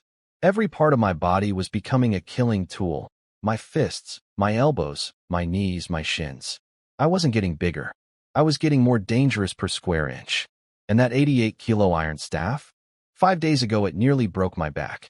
Now I could swing it with genuine control. Not effortlessly yet, but confidently. Like driving a truck instead of being dragged behind one. The downside was financial. 3 grown men eating like competitive athletes demolished my savings at terrifying speed. 50 silver tails in 5 days. 10 tails a day. All beef, shrimp, and eggs, every single meal. My wallet was bleeding out faster than Joe the Skinflint had. If I ever recruited more followers, they were getting rice and vegetables. The premium bodybuilder meal plan was strictly VIP. I was in the middle of a training session with the brothers when hoofbeats thundered through the village. Then screaming, "Bandits! Bandits are coming! Lock your doors! Stay inside!" Through the gate, I watched a column of 20-plus horsemen ride into the village like they owned it. Every rider armed with swords or spears, sitting tall on horses that were worth more than most people's homes. The leader was a massive, rough-looking brute on a black stallion, carrying a broadsword the size of a small child. He had the face of someone who ate nails for breakfast and enjoyed it. "Villagers, relax. I'm Wong the Savage, 3rd boss of Clearwind Fortress. We're here for money, not murder. Come to the village square in 10 minutes, and nobody gets hurt. Anyone we have to drag out of their house after 10 minutes? Well, they won't be walking out at all." The bandits lined up in the square and waited. Nobody moved. Every door stayed shut. Every window stayed locked. The village went dead silent. Wong watched his incense stick burn down to nothing and grinned. "Time's up. Since nobody wants to come out voluntarily, I'll come get you myself." But before he could move, a single angry voice cut through the silence like a blade. "Stop right there." Village Chief Su Damao marched out from between the houses, jaw set, eyes blazing. And behind him came the entire village. Every single family. 100 people, farmers and grandmas and kids, following their chief into the square like the world's least intimidating army. Su planted himself in front of Wong the Savage and pointed his finger at him like it was a weapon. "Wong, I'm warning you. Leave now, or you'll regret it." I stood in my courtyard watching this unfold. A middle-aged village chief with no weapons threatening 20 armed horsemen. That was either the bravest or the dumbest thing I'd ever witnessed. Probably both. I looked at the brothers. They looked at me. I sighed and reached for my sword. Looks like training is over early today. Behind Uncle Su stood every single villager in Cow Village, armed with pitchforks and garden hose, wearing expressions that said, "We would rather die standing than live kneeling." These people had been bullied by Clearwind Fortress bandits for years. They came regularly to steal food, steal money, steal women, and kill anyone who complained. The hatred had been building like pressure in a volcano, and today Uncle Su had finally popped the cork. Wang the Savage looked at this peasant uprising and grinned like a cat watching mice organize a revolution. Well, Cow Village is the first in the entire region brave enough to challenge Clearwind Fortress. I'm almost impressed. Uncle Su puffed up his chest. We've formed a militia. We're not defenseless anymore. He turned around dramatically. Militia. Step forward. About 15 young guys shuffled out of the crowd. This was it. The village's entire fighting force. Most of the young men had already been drafted into the army or hauled off to forced labor camps. So this sad little squad was literally all they had. They were holding farming tools and looking about as confident as kittens facing a pack of wolves. Wang's expression went from amused to ice cold. Sudomao, you have some nerve. We told every village. Anyone who forms a militia gets their entire village wiped off the map. You all have a death wish. A middle-aged woman burst from the crowd, screaming and pointing at Wang like her finger was a loaded gun. If we don't form a militia, we die anyway. You stole our food. You stole our money. You kidnapped my daughter and did God knows what to her. If we're going to die either way, at least let us die fighting, you bastards. Yeah, let's take these animals down. Show them Cow Village doesn't bend over. Wang laughed so hard he nearly fell off his horse. Incredible. Truly incredible. A village of peasants actually thinks they can fight us. Fine then. Cow Village gets to be the first village we completely destroy. Kill them all. Uncle Su screamed back. Militia? Attack.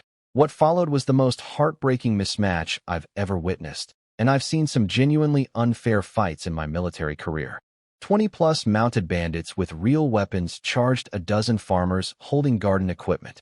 It was like watching a professional boxing team fight a group of librarians. The first bandit swung his sword down at a militiaman who raised his pitchfork to block. The pitchfork snapped like a toothpick and the poor guy got his arm sliced open. He crumpled to the ground screaming. Another bandit swept his blade horizontally through a second militiaman before the kid could even react. Blood sprayed across the dirt. Within seconds, 7 or 8 villagers were bleeding on the ground. Cavalry against infantry is already unfair. Cavalry with swords against infantry with farming tools is a war crime. These bandits had years of killing experience while the militia had years of experience growing radishes. The outcome was never in question. Wang sat on his horse watching the slaughter with a smile that made my blood boil. See that, Sudomao? This is what happens when you challenge Clearwind Fortress. You're all just sheep waiting to be butchered. The villagers were falling apart. Some watched their own sons bleeding out and wailed in agony. Others were paralyzed with terror, legs shaking uncontrollably. The bravery that had carried them into the square was evaporating like morning dew under a blowtorch. And the militia leader? Uncle Su had appointed Sweet Potato. Yes, that Sweet Potato, the same guy who'd been Kong Zhen's lackey, the same guy I'd forced to participate in Kong Zhen's unfortunate retirement party. His entire leadership qualification was, gets into bar fights sometimes. Bullying shopkeepers and actually fighting armed killers are two very different sports. Sweet Potato was standing there with his hoe, hands shaking like a leaf in a hurricane. Sweet Potato, you're the militia captain. Led by example, Uncle Su screamed. Sweet Potato looked at his parents behind him, looked at the villagers who were counting on him, gritted his teeth, and charged. Come and get it. He swung his hoe at a mounted bandit with everything he had. The bandit didn't even look impressed. One casual sword swing snapped the hoe in half. Then he smacked Sweet Potato across the back with the flat of his blade. Sweet Potato face planted so hard, he ate a full mouthful of dirt. The bandits erupted in laughter. That's your militia captain? Pathetic. What a joke. Uncle Su's face went white as a ghost. He'd gambled the entire village on this resistance, and the bet was going catastrophically wrong. These bandits absolutely would massacre everyone. This wasn't a bluff. They'd done it before. The villagers crowded around him, panicking. Village chief, what do we do? This is your fault. You organized this. I told you we couldn't fight real weapons with garden tools. Everyone was screaming, crying, blaming, and Uncle Sue stood in the center of it all, drowning in sweat, completely out of ideas. Wong rode forward, broadsword resting on his shoulder, looking down at Uncle Sue like he was examining an insect. I'm going to cut off your head and hang it at the village entrance. Let every village for 10 miles learn what happens when you defy Clear Wind Fortress. He jerked his chin at one of his men. Go. Bring me his head. A bandit dismounted and walked toward Uncle Sue with his sword drawn. Nobody stepped in his way. Nobody dared. The crowd parted like water. Uncle Sue stood alone, trembling, watching death approach him one step at a time. The bandit raised his sword. Die, old man. I'd like to see you try. Every single head in that square snapped toward my voice. And what they saw was absolutely worth the dramatic timing. Me, 6'2", 200 pounds of solid muscle, wearing a full suit of steel armor that gleamed in the sunlight like I'd been sent directly from Heaven's military division, carrying a 176-pound iron staff across my shoulders like it was a pool noodle. Tian Bao and Tianhu flanking me on each side, looking significantly more dangerous than they had 2 weeks ago. I walked into that square like I owned it. Each step made the ground feel my presence. The armor clinked with authority. The iron staff hummed with potential violence. Wang the Savage took one look at the armor and nearly fell off his horse in shock. He scrambled down and immediately changed his entire attitude. Oh, a military officer, sir. The fear in his voice was delicious. Wang the Savage nearly swallowed his own tongue when he saw my armor. Bandits respect soldiers the way cockroaches respect light. They scatter. An armored soldier meant government connections, battlefield experience, and consequences.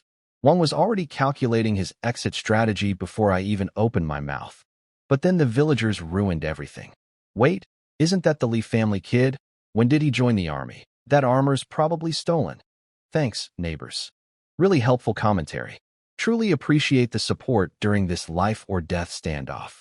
Nothing builds confidence like your own village publicly announcing you're a fraud while you're trying to intimidate 25 armed horsemen.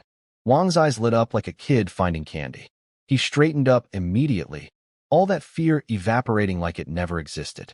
Hey kid, who are you? Why are you wearing that armor? Now, a smart person would have lied.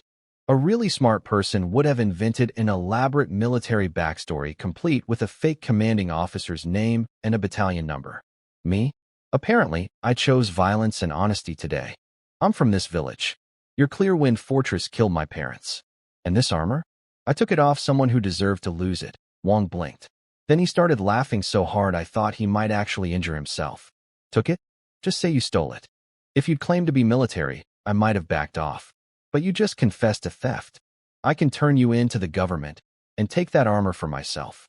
This is my lucky day. The villagers erupted in panicked whispers behind me. He admitted it. What an idiot. We're all going to die because this boy can't tell a simple lie. Uncle Sue looked like he wanted to crawl underground and never resurface. Listen, I had my reasons for telling the truth. If I'd claimed to be military, one might have retreated today, but returned later with reinforcements specifically prepared to fight soldiers. Or he'd investigate, find out I was lying, and come back twice as angry. The truth was simpler. These bandits killed my parents. I wanted them to know exactly who was about to ruin their afternoon. Wang sneered down at me from his horse. So you're the one who survived the Li family raid. We looked for you that day. Should have checked the cellar, I guess. Lucky little rat. But your luck just ran out. Cavalry against infantry. 25 against 1. You're not even a real soldier, just a thief playing dress up. Who wants to kill him? 10 silver taels to whoever brings me his head. 10 taels for my head. Honestly, a little insulted. I'd value myself at least 50. A one-eyed bandit rode forward on a white horse, grinning like I was a walking piggy bank. He probably thought this was the easiest 10 taels he'd ever earn. Quick kill, collect payment, drinks on him tonight. He charged at me with his sword raised high, screaming some battle cry that I've already forgotten because it wasn't very creative. Full speed, full power, swinging downward at my skull with everything his one-eyed body could produce. I didn't move, didn't flinch, didn't blink.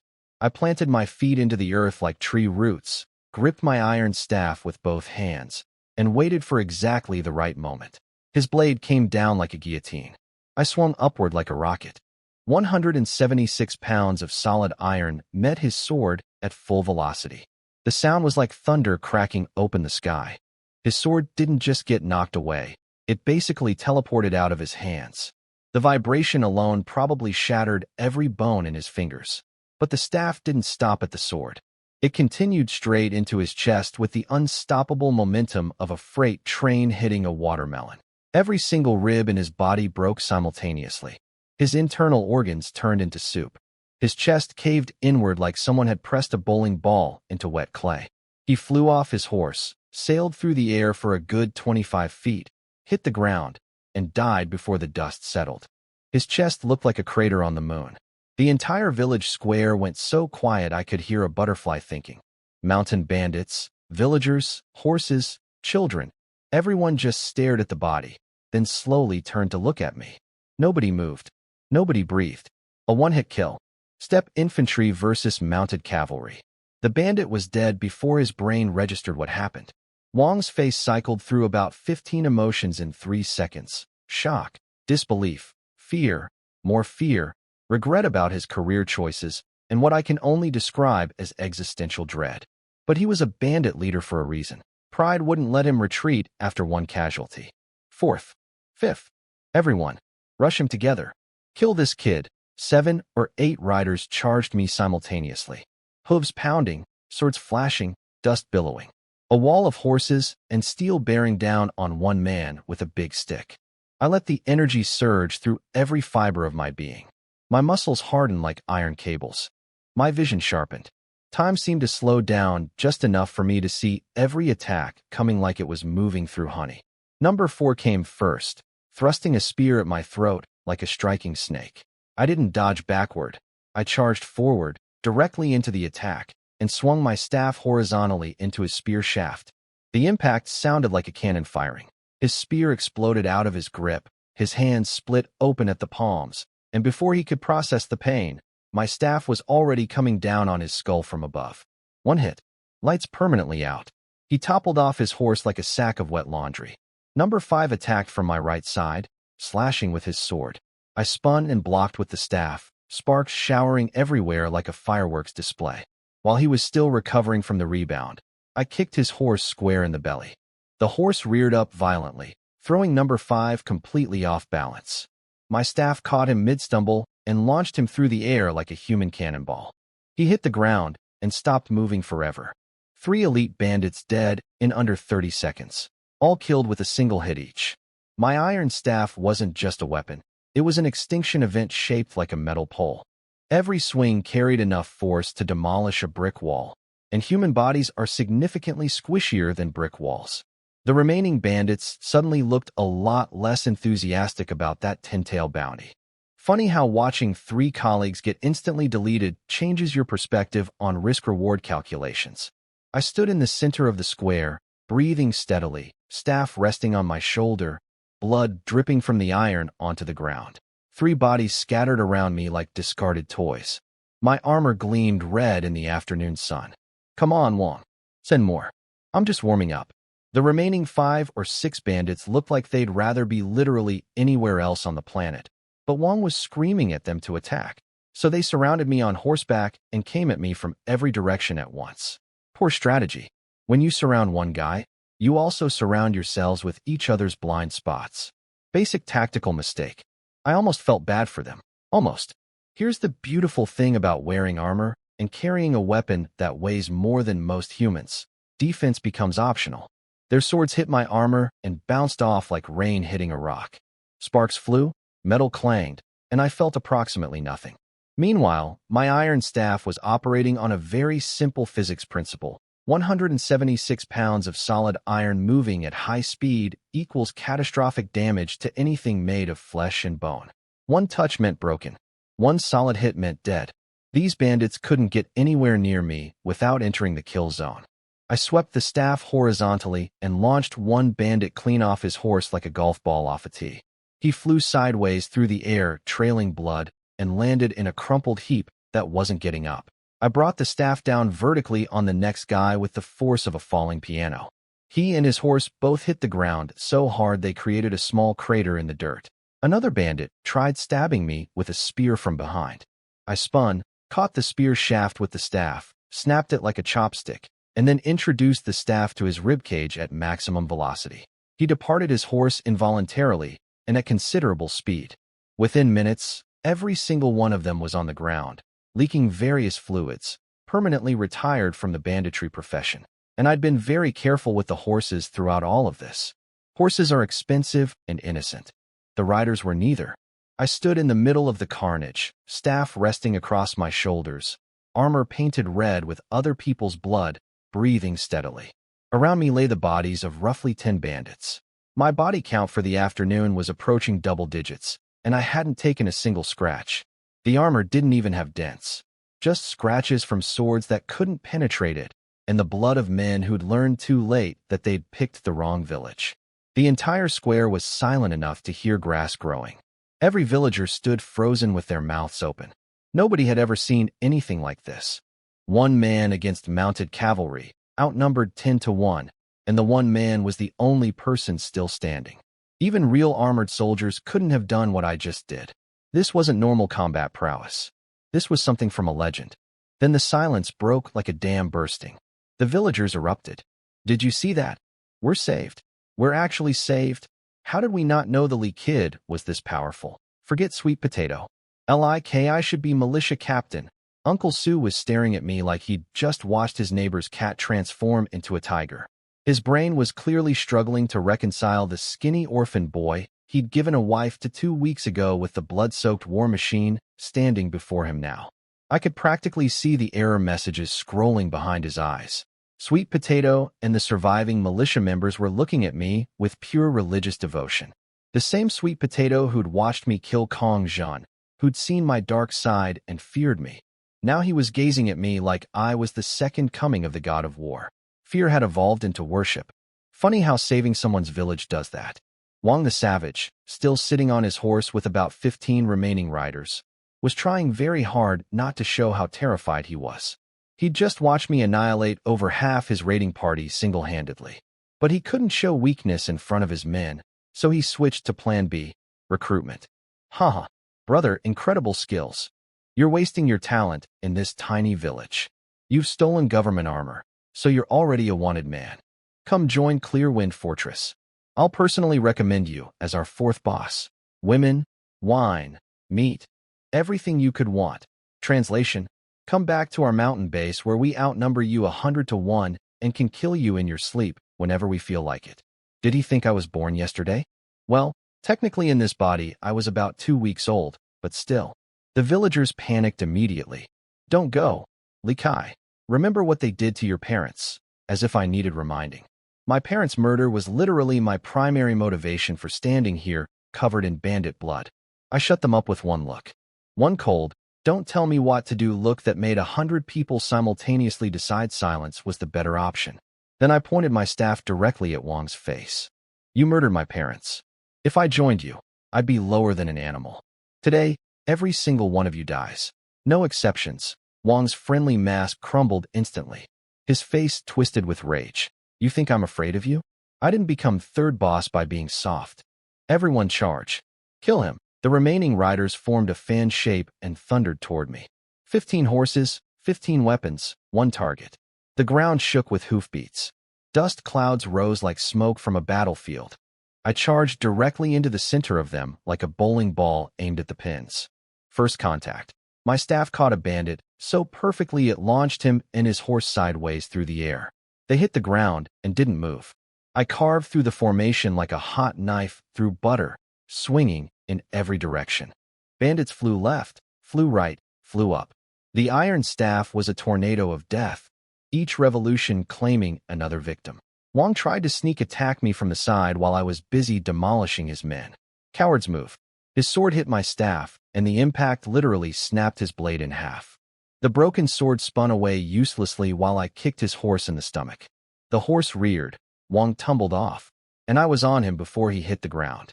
He scrambled up, trembling, looking at the broken stub of his sword, then at me. This unstoppable monster walking toward him one thunderous step at a time. Mercy. I was wrong.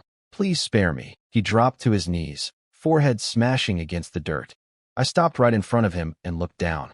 This was the man whose organization had killed my parents, who had come here today planning to massacre an entire village, who had threatened to behead Uncle Sue and hang his head at the village entrance, who had laughed while his men slaughtered teenage militia members armed with garden tools.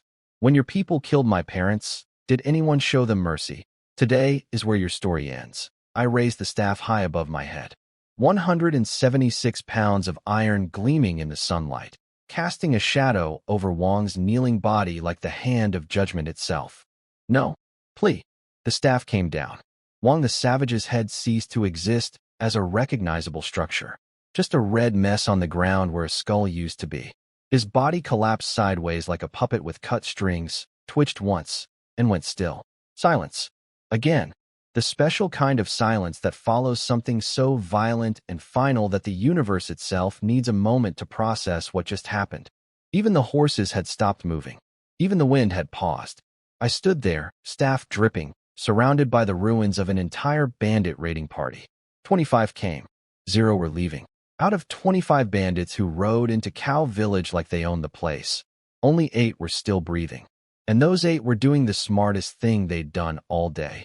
Throwing down their weapons and dropping to their knees like their legs had suddenly forgotten how to stand. Please spare us. We surrender. Don't kill us. I looked down at these quivering meat bags with the same enthusiasm one reserves for finding cockroaches in the kitchen. Useful cockroaches, though. Dead men can't answer questions. Living prisoners have value. Tie them up. Tianbao and Tianhu moved like soldiers who'd been taking orders their whole lives. Within minutes, all 8 bandits were wrapped in rope so tight they looked like human dumplings. Nobody resisted. Apparently, watching your boss's skull get turned into abstract art really kills the fighting spirit. Search them. We went through every pocket, every boot, every hidden pouch. The haul was impressive. 300 silver taels and mixed coins and ingots. These guys had clearly robbed another village on their way here, because mountain bandits don't normally carry that kind of walking around money. Added to my existing savings, I was now sitting on roughly 500 silver taels. 2 weeks ago, I was crying over rice water. Now I had more money than most county officials. Life comes at you fast when you're willing to hit people with large metal objects. The villagers watched me pocket every single coin, and nobody said a word. Hard to argue over the loot distribution when the guy collecting did literally 100% of the fighting. Fair is fair, but the money wasn't even the best part. The real treasure was standing right in front of me on 25 sets of 4 legs. Horses. Beautiful, strong, healthy horses worth 50 taels each on the open market. If you could even find someone willing to sell one. Horses were like modern-day black market firearms. Everyone knew the price. Nobody had a legitimate supplier. Even Clearwind Fortress shared their horses on a rotating schedule because they didn't have enough for everyone. I'd just captured roughly a third of their entire cavalry in one afternoon. Somewhere on that mountain, a bandit quartermaster was about to have a very bad day when the inventory report came in. Uncle Sue approached me with the expression of a man whose entire understanding of reality had been recalibrated in the last 20 minutes. Li Kai, when did you become so? This? I kept a straight face and delivered the most ridiculous lie I'd told since arriving in this world. I wasn't just sitting at home doing nothing all those years, Uncle Sue. I was training my body and studying military strategy every single day, preparing myself to serve the nation and destroy these bandits. The beautiful thing about being mysterious is that nobody can prove you wrong. None of these people had ever set foot inside my house. For all they knew, original Li Kai had been bench-pressing furniture and reading Sun Tzu's Art of War in his bedroom for years. They bought it completely. Uncle Sue's eyes actually got misty with pride, like he'd personally raised a secret military genius. Incredible. With you here, what do we have to fear? Li Kai, you must become our militia captain.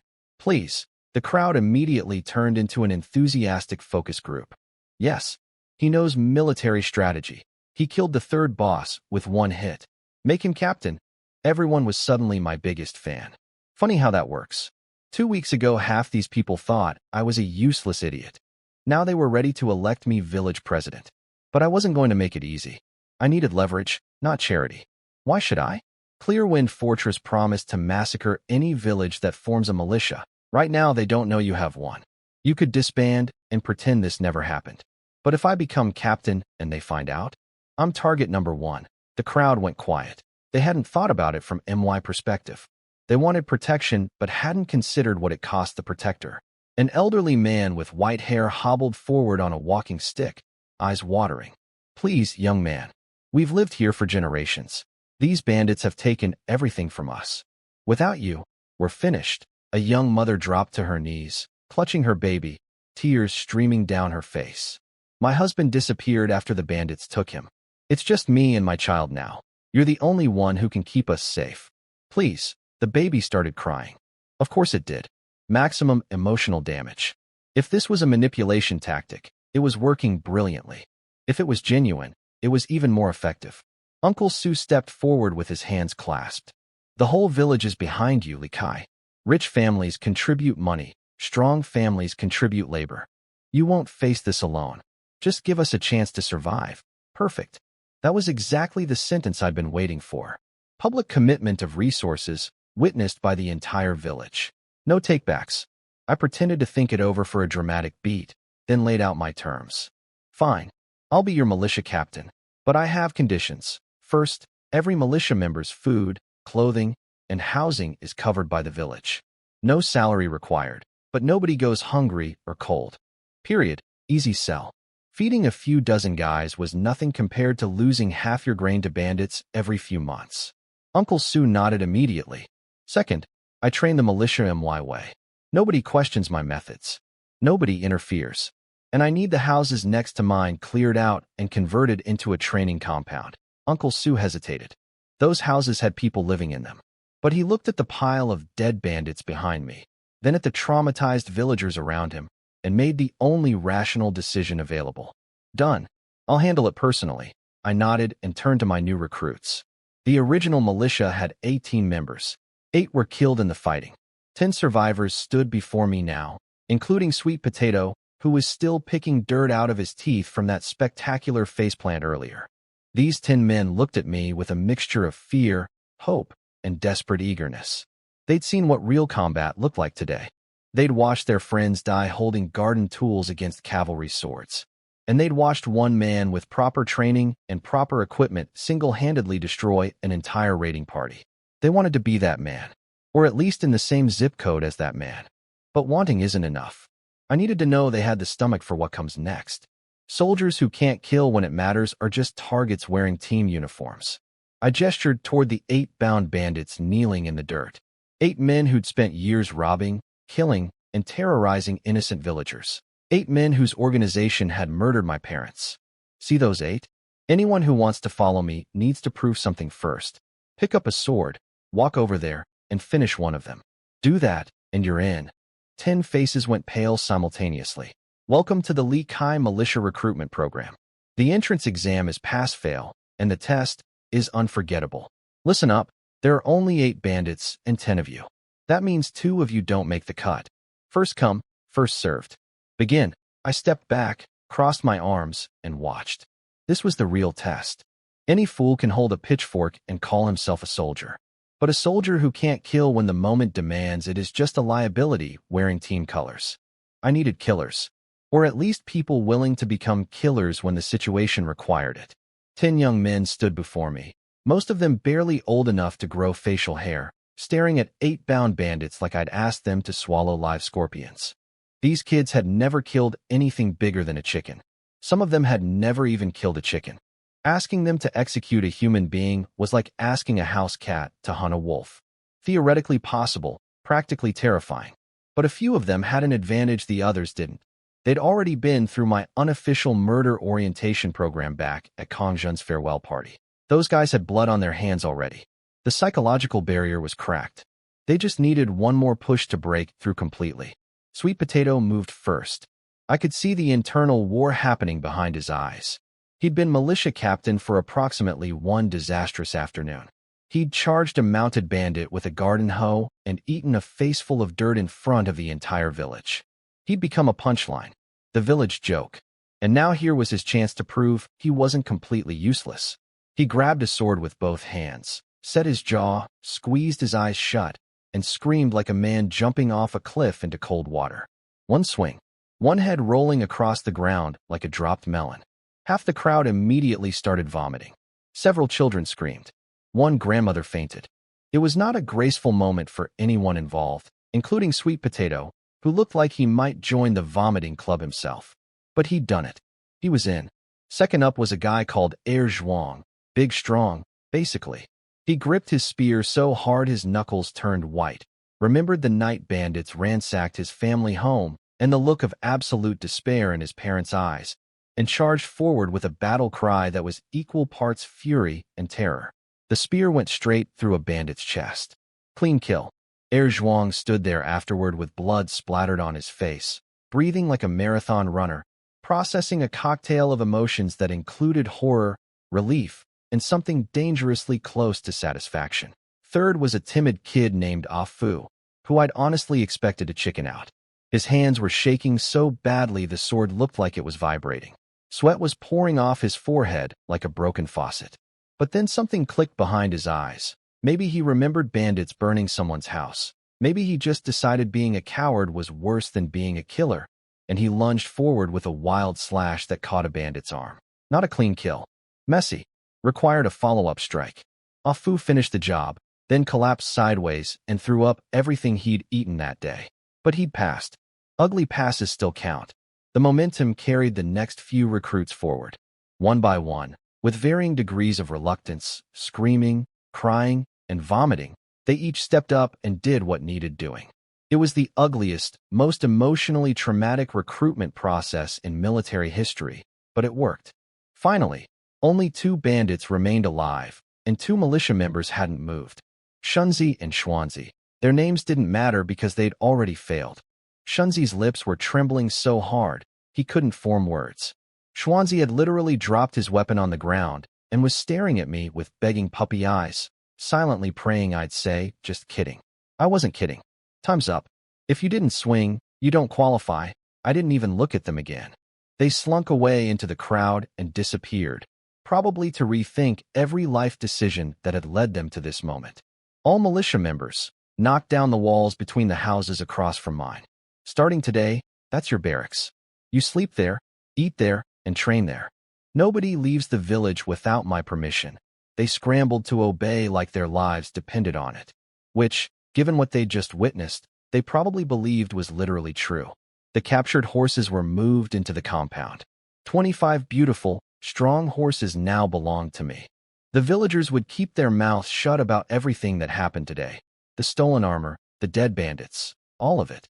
Nobody wanted to explain to the authorities how their village idiot had single-handedly massacred a bandit raiding party while wearing illegally obtained military equipment. Back home, I peeled off the armor, racked the iron staff by the door, and wiped myself down with a hot towel. Time for strategic thinking. I had 10 soldiers, 25 horses, 1 set of armor, and roughly 500 silver taels. Decent start. But if Clearwind Fortress sent their full force down the mountain, I'd be overwhelmed. 1 set of armor makes 1 invincible man. But 1 invincible man can't be everywhere at once. What I needed was 10 sets of armor. 10 armored cavalry fighters could hold off an army. I stared at the iron staff in the corner and had what can only be described as a beautifully evil idea. I told Suyu I'd be back later, loaded the staff onto my donkey cart, and drove to town. The old blacksmith was hammering away as usual when I walked in. "Back again, kid? What do you need this time?" I checked that we were alone, then smiled. "I need armor." His hammer slipped and ruined whatever he'd been working on. He stared at me like I'd just asked him to build a nuclear weapon. "Are you insane? That kind of joke will get us both executed." "Not joking. This world is broken. The government does nothing. Bandits run everything. If nobody else is going to fix this mess, I will." He shook his head firmly. "Absolutely not. You might have a death wish, but I've got a family." I unwrapped the black cloth from my iron staff and placed it on his workbench. The metal was caked with dried blood and bits of things I won't describe in detail. This is human blood. Clearwind Fortress's 3rd boss died on this staff. And that soldier everyone's been searching for, Zhou the Skinflint, he died on it too. The blacksmith's face went through approximately 9 shades of white. "Zhou the Skinflint? You killed him?" "The entire military has been searching." I placed Zhou's military identification badge on the counter. His official, government issued, extremely not supposed to be in civilian hands identity badge. The old man snatched it up and hid it like it was radioactive. What are you doing carrying this around? Do you have any idea? I know exactly what I'm doing. You forged the iron staff that killed Joe. If the authorities find out, you think they'll just give you a warning? Your entire family goes down with you. His face went from white to green. So here are your options. Option 1. You secretly forge armor for me. I keep this secret forever, and we both prosper. Option 2. I take this information to the authorities, and we both burn. Except I'm already a wanted man with nothing to lose. You, on the other hand, have a wife, children, and a business. The blacksmith stared at me for a long, long time. I could see him calculating, weighing his options, realizing that every single path that didn't involve cooperating with me ended with his head on a spike. Sometimes negotiation requires a carrot. Sometimes it requires a stick. And sometimes it requires a 176-pound iron staff covered in human blood.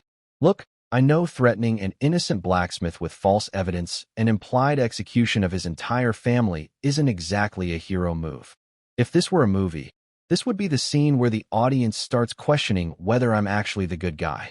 But let me explain something about this world. Skilled blacksmiths are rarer than honest politicians. There are literally 0 other options within 100 miles. Sometimes you need to be a little morally flexible to achieve morally good outcomes. At least that's what I tell myself, so I can sleep at night. Here's the funny part. Joe the Skinflint didn't actually die from my iron staff. I killed him with a sword. The staff wasn't even involved. But the blacksmith didn't know that, and watching a grown man nearly soil himself over a blood-covered metal pole was honestly kind of entertaining. Was it wrong? Absolutely. Was it effective? Even more absolutely. The old man was sweating so hard, he could have filled a bathtub. I could practically see his brain doing the math. Cooperate with the scary muscle man and get rich, or refuse and get reported to authorities who would execute his entire bloodline. Not exactly a difficult equation. Then I dropped the magic number. 100 taels per suit of armor. His eyes nearly popped out of his skull.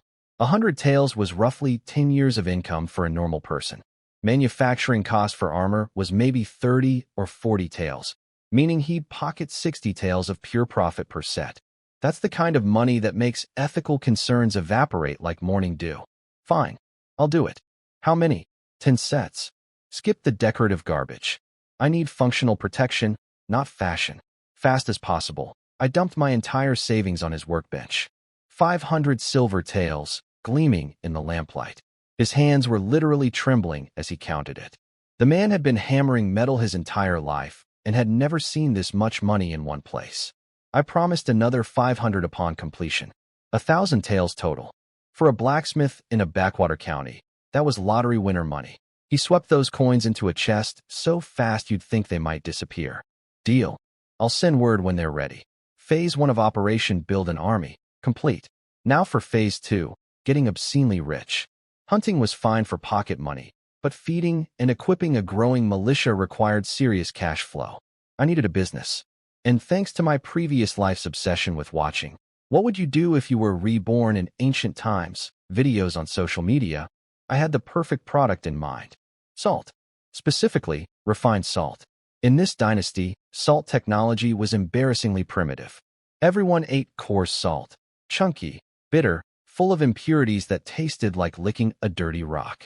Only the ultra-wealthy could afford slightly less terrible salt, and even their premium stuff was garbage compared to modern table salt.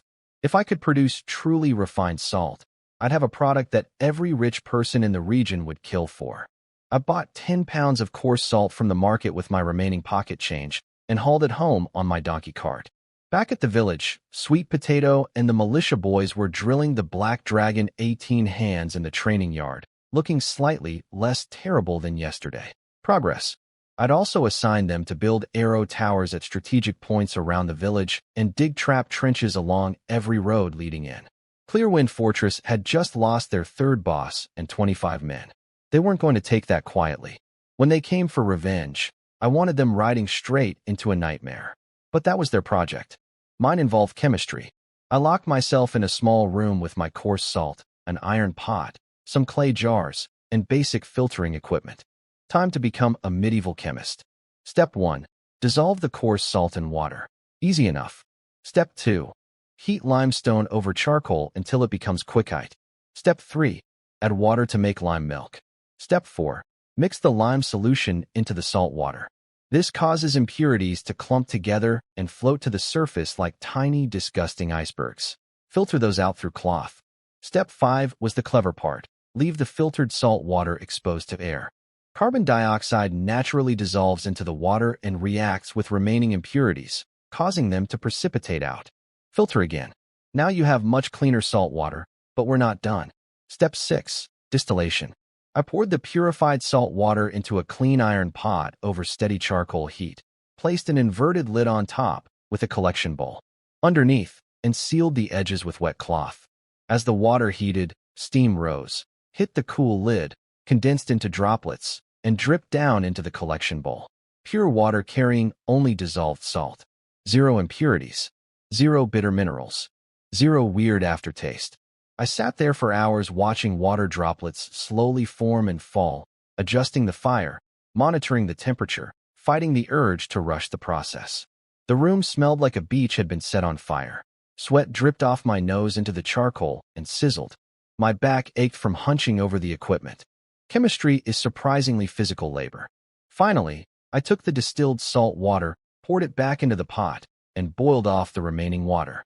What crystallized at the bottom was pure, white, beautiful refined salt. I pinched some between my fingers and touched it to my tongue. Clean, sharp, nothing but pure saltiness. No bitterness, no grit, no chemical weirdness. Just perfect salt. The kind of salt that wouldn't exist in this world for potentially centuries. And I just made it in a farmhouse with Stone Age equipment and YouTube knowledge. The efficiency needed work though. 10 pounds of coarse salt produced only half a pound of refined salt on my first attempt. Terrible yield. But I knew that with practice, I could get roughly 1 pound of fine salt from every pound and a half of coarse salt. The markup would be astronomical. Coarse salt was cheap. Refined salt of this quality would be worth its weight in silver to wealthy merchants and nobles. One small legal concern. Selling private salt was massively illegal in this dynasty. More than 10 pounds, and you got beheaded. The government maintained a monopoly on salt production and did not appreciate competition. Did I care? Not even slightly. The same government that couldn't protect my parents, that colluded with bandits, that let armored thugs murder vegetable sellers in broad daylight. That government wanted me to respect their salt monopoly? I'd sell salt, make weapons, build an army, and if they had a problem with it, they could come discuss it with my iron staff. I stared at my half pound of beautiful refined salt and started planning tomorrow's trip to the black market. This little pile of white crystals was going to fund a revolution. It was well past midnight when I finally dragged my exhausted body back to the bedroom. But Suyu wasn't asleep. She'd prepared a small table with homemade dishes and a pot of warm wine. The bathtub was already filled with steaming water. The room was warm and smelled like home. You must be tired, husband. Take off your clothes. Let me take care of you. I looked at this woman who never complained, never questioned, never asked for anything except the privilege of making my life easier.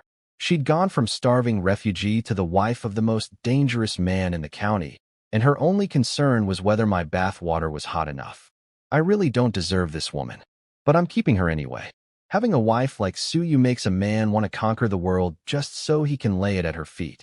She had a hot bath waiting, snacks on the table, warm wine poured, and that soft look in her eyes that said, "Welcome home, you beautiful, violent maniac." How could I not go hard for this woman? Babe, you're amazing. Get in bed and wait for me. After I wash up, we're doing cardio. She gave me that adorable, angry but not really angry glare. All you ever think about is exercise. Just wash before the water gets cold. Nope. If I'm washing, we're washing together. I scooped her up before she could protest, carried her squealing into the bathtub fully clothed, and proceeded to remove those wet clothes with the enthusiasm of a kid unwrapping birthday presents. She turned the color of a ripe tomato, smacked my chest once for show, then stopped resisting entirely. Water splashed everywhere. The floor got absolutely soaked. Neither of us cared, even slightly. Best bath ever. 5 stars. Would recommend. Next morning, I loaded my precious half-pound of refined salt onto the donkey cart and headed to town. Today's mission: find a buyer for the most revolutionary condiment this dynasty had ever tasted. Simple, right? Wrong. Selling illegal salt isn't like selling wild boar meat. I couldn't exactly stand in the market screaming, "Premium illegal salt here. Come get your felony-grade seasoning." Private salt dealing carried the death penalty. Anything over 10 pounds, and your head takes a vacation from your shoulders. So I wandered the black market for half a day, trying to look casual while carrying contraband seasoning, and found exactly 0 viable buyers. "Time for Plan B?" asked the blacksmith. I walked into his shop, and he greeted me with the desperate enthusiasm of a man whose financial future depended entirely on keeping me happy. "Li Kai, my favorite customer. What brings you back?" "Again. You don't want to see me?" He literally slapped himself in the face. "What am I saying? You're my biggest client. Of course I'm happy to see you. Please, how can I help?" "First, add 10 high-quality swords to my order. 10 taels each." Swords were easier to make than armor and carried less legal risk. He nodded immediately. "Second, I need to sell salt. Know anyone who buys?" The blood drained from his face so fast I thought he might pass out. "Salt? You're selling salt now? Is there any legal activity you're willing to do?" Fair question. The answer was no, but I didn't say that out loud. He composed himself and thought for a moment. "I don't know any salt dealers, but I have a friend who's the head chef at the Gu family estate. Massive wealthy household. They use tons of salt. Maybe he can help." I raised an eyebrow. "A cook? You're sending me to a cook?" The blacksmith waved his hands defensively. "Don't underestimate him. Chef Wang is famous across the entire region. The Gu family is the richest household in the county. They could buy your entire salt supply without blinking. Just trust me on this one." He wrote me a letter of introduction and gave me directions. Off I went to visit the most powerful family in town, armed with half a pound of seasoning and 0 social skills. The Gu estate was absolutely ridiculous. It looked less like a house and more like someone had built a small palace and then decided it wasn't fancy enough, so they added more palace. The front doors were twice my height, studded with polished bronze rivets that caught the sunlight like tiny stars. Above the door hung a massive black and gold plaque reading, "GU Residence," in calligraphy so aggressive it practically punched you in the eyes. 2 enormous guards flanked the entrance, armed with real swords and attitudes that suggested they'd use them recreationally. Several ornate carriages were parked out front, their drivers smoking pipes and gossiping like it was a taxi stand for millionaires. I was staring at all this wealth and thinking about how many iron staffs it could buy when a guard noticed me approaching and immediately shifted into attack dog mode. "Halt. No loitering outside the Gu residence. Move along, peasant. Peasant. Charming. 2 weeks ago I massacred 25 mounted bandits single-handedly, but sure, I'm just a peasant loitering outside your fancy door." I swallowed my pride because punching the security staff of your potential business partner is generally considered poor salesmanship. "I'm here to see Chef Wang. I'm a friend of his." The guard looked skeptical but sent someone inside. 15 minutes of standing around like an unwanted delivery later, a very round man waddled out through the gates. Chef Wang was exactly what you'd expect from someone whose job title was professional food expert. He was shaped like a friendly boulder, with a belly that arrived at destination several seconds before the rest of him. His face was round, his cheeks were rosy, and he radiated the energy of someone who had never once in his life skipped dessert. He looked me up and down with mild suspicion. "Who are you?" I handed him the blacksmith's letter. He read it, grunted, and stuffed it into his apron. "Come inside." The interior of the Gu estate was somehow even more impressive than the exterior. Pristine stone pathways lined with exotic flowers I couldn't name. Armed guards patrolling every corridor like a private military installation. These weren't some ragtag village militia boys either. They moved like trained soldiers, alert and disciplined. Even the county sheriff's officers would look like amateurs compared to these guys. Whatever the Gu family was protecting, they were protecting it seriously. Chef Wang led me through the grounds while laying out his terms with the straightforward bluntness of a man who negotiated food purchases for a living. "Here's the deal. The Gu family uses a lot of salt every month, but we buy from the government's official salt suppliers. I can't just switch entirely to your supply. That would raise questions. What I can do is skim some of the government salt budget and buy from you on the side. We split the supply 50-50, government salt and your salt. As long as the quantities match up on paper, nobody notices." Then he got to the real point. "But let's be honest with each other. If your salt is the same quality and the same price as government salt, there's no reason for me to risk buying from you. You need to give me a better deal. Understand? Translation: he wanted to buy cheap salt from me, pocket the price difference, and get rich off the spread. A kickback scheme disguised as a business partnership. Classic corruption. I was almost impressed by how casually he proposed it. I smiled. Chef Wong, I'm afraid I'll have to disappoint you. My salt isn't cheaper than government salt. It's actually 10 times more expensive. 1 tael of silver per pound. His eyes nearly launched out of his skull like twin cannonballs. 1 tael? Government salt costs 100 copper coins per pound. You want 10 times that. What's your salt made of, gold? I reached into my bag, pulled out my little pouch of refined salt, and held it up to the light. Pure white. Perfectly crystallized. Gleaming like fresh snow. My salt isn't like their salt, Chef Wong. This is refined salt. The finest salt you've ever seen in your life. And once you taste it, you'll understand exactly why it costs what it costs. Chef Wong looked at me like I'd grown a second head. Refined salt? You mean premium salt? I've sold premium salt before. Regular core salt is 100-something coins per pound. Premium goes for maybe 300. Nobody in the history of salt has charged 1 silver tael per pound. What makes yours so special? I just smiled. Taste it and judge for yourself. I unwrapped my half-pound of refined salt right in front of his face.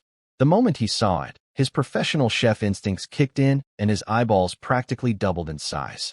This salt was pure white, fine as beach sand, without a single visible impurity.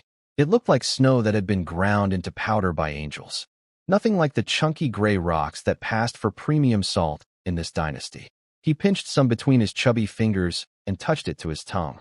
His hands started trembling. His eyes went wide. His mouth hung open. I watched this rotund man have what can only be described as a religious experience with a seasoning. No bitterness. No chemical aftertaste. No gritty mineral weirdness. Just pure, clean, beautiful saltiness. The kind of flavor that makes a chef's brain explode with possibilities. I could literally see him imagining every dish he'd ever cooked, now remade with this salt, and realizing they'd all taste 10 times better. Where did you get this? He whispered, like we were discussing state secrets. I had my cover story ready. I have a friend who trades in the western regions. Their salt-making technology is centuries ahead of ours. He brought this back and realized there's a massive market here. But since selling private salt is illegal, we need quiet channels. So there's more of this? Plenty. Wait here. Let me get your money from the kitchen. He waddled off toward the kitchen at impressive speed for a man of his circumference. I stood in the courtyard feeling pretty good about myself. First customer secured. Revenue stream activated. Empire building officially in progress. Then I noticed the courtyard was getting crowded. Guards were appearing from doorways, around corners, behind pillars, materializing like armed mushrooms after rain. And every single one of them was staring directly at me with the kind of expression that says, "We've been given specific instructions regarding you." My good feeling evaporated instantly. That butterball didn't go to get money. He went to rat me out. I grabbed my salt and headed for the exit. The moment I moved, 25 guards converged on me from every direction, forming a tight circle with me at the center. These weren't village militia boys with garden tools. These were professionals. Military-trained, disciplined, coordinated. Their footwork was sharp, their formations were textbook, and their hands rested on their sword hilts with the casual confidence of men who'd drawn those weapons many times before. Stay still. Don't move. 25 trained fighters against one unarmed man in a courtyard with no escape route. Most people would surrender. Most people would beg. Most people aren't me. Gentlemen, I have no quarrel with you. Open a path and let me leave peacefully. Nobody needs to get hurt. One guard smirked. You don't want to hurt us? There's 25 of us, and one of you, pal. Who exactly are you planning to hurt? Wrong thing to say to a guy who killed 25 mounted bandits last week. At least those bandits had horses. These guys were on foot. Practically a downgrade. I exploded forward like a human cannonball. My fist connected with the smirking guard's face so hard the impact echoed off the courtyard walls. He blocked with his forearm, but it didn't matter. 200 pounds of muscle-powered momentum blasted through his guard like it was made of paper. He stumbled backward, and before he could recover, my shin whipped into his ribcage with a kick that sent him crashing into 2 of his buddies like a bowling strike. 3 down in 2 seconds. 22 to go. I became a tornado of fists and feet. A guard swung his sword at my side. I dodged by millimeters, caught his wrist, twisted until I heard that satisfying pop of dislocation, and booted him across the courtyard. Two more tried the classic front and back sandwich attack. Cute. I sidestepped the rear attacker's lunge, punched him in the face so hard his nose relocated to a different zip code, then drove my knee into the front attacker's stomach hard enough to make him reconsider every meal he'd eaten that week. 7 or 8 guards hit the ground in under 3 minutes. The circle had a gap now. Freedom was 10 steps away through the main gate. I sprinted for the exit with everything I had. Almost there. Almost free. Almost. A figure appeared in the doorway like a final boss in a video game. Slim guy. Green robes. Narrow eyes that radiated. I am significantly more dangerous than everyone you just beat up combined. He didn't draw a weapon. Didn't shout. Just stepped into my path and threw a palm strike at my chest with the casual efficiency of someone swatting a fly. I met his palm with my fist. Full power. The kind of punch that had been sending people flying like ragdolls all afternoon. Boom. Our strikes collided in midair. The shockwave kicked up dust in every direction. He slid back 2 steps. I slid back 2 steps. Equal. My punch hadn't launched him across the courtyard. It had barely moved him. That had never happened before. Every single person I'd hit since arriving in this world had gone flying like they'd been struck by a car. This guy just absorbed it and stood there looking mildly inconvenienced. Oh, so this is what a real martial arts expert feels like. Cool. Terrifying, but cool. We went at each other like 2 thunderstorms colliding. His palms were lightning fast, targeting vital points with surgical precision: throat, temple, solar plexus. Every strike was potentially lethal. I dodged and weaved using every ounce of Special Forces combat training burned into my muscle memory, countering when openings appeared, blocking when they didn't. He chopped at my shoulder with an elbow that felt like getting hit by a sledgehammer. My arm went numb, but I gritted through it and fired back with a kick aimed at his gut. He retreated just enough to dodge, came right back with a combination that would have killed a lesser fighter. But I was gradually winning. My physical strength was simply superior, and my combat experience was deeper. When he left a tiny opening on his right side, I drove my fist into his chest with everything I had. He crossed his arms to block, but the raw force sent him staggering backward. I closed the distance in one leap and kicked him square in the chest. He hit the ground hard. I was on him instantly, pinning him down with my body weight, throwing knife pressed against his throat. One quick slice, and this was over. Then a voice screeched across the courtyard like a fire alarm with lungs. Stop! Chef Wong came barreling out of a doorway, running faster than I'd ever seen a fat man move, face red as a tomato, waving his arms like he was trying to flag down a runaway carriage. I paused with my knife still touching the narrow-eyed man's neck.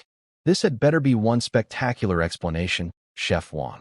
Because right now my trust-o-meter for you is reading approximately negative infinity. I glared at Chef Wong with my knife still pressed against his buddy's throat. What's the meaning of this, you fat traitor? Wong looked around at the courtyard. Guards sprawled everywhere groaning. One elite fighter pinned under me with a blade at his neck, and his brain visibly crashed like an overloaded computer. What?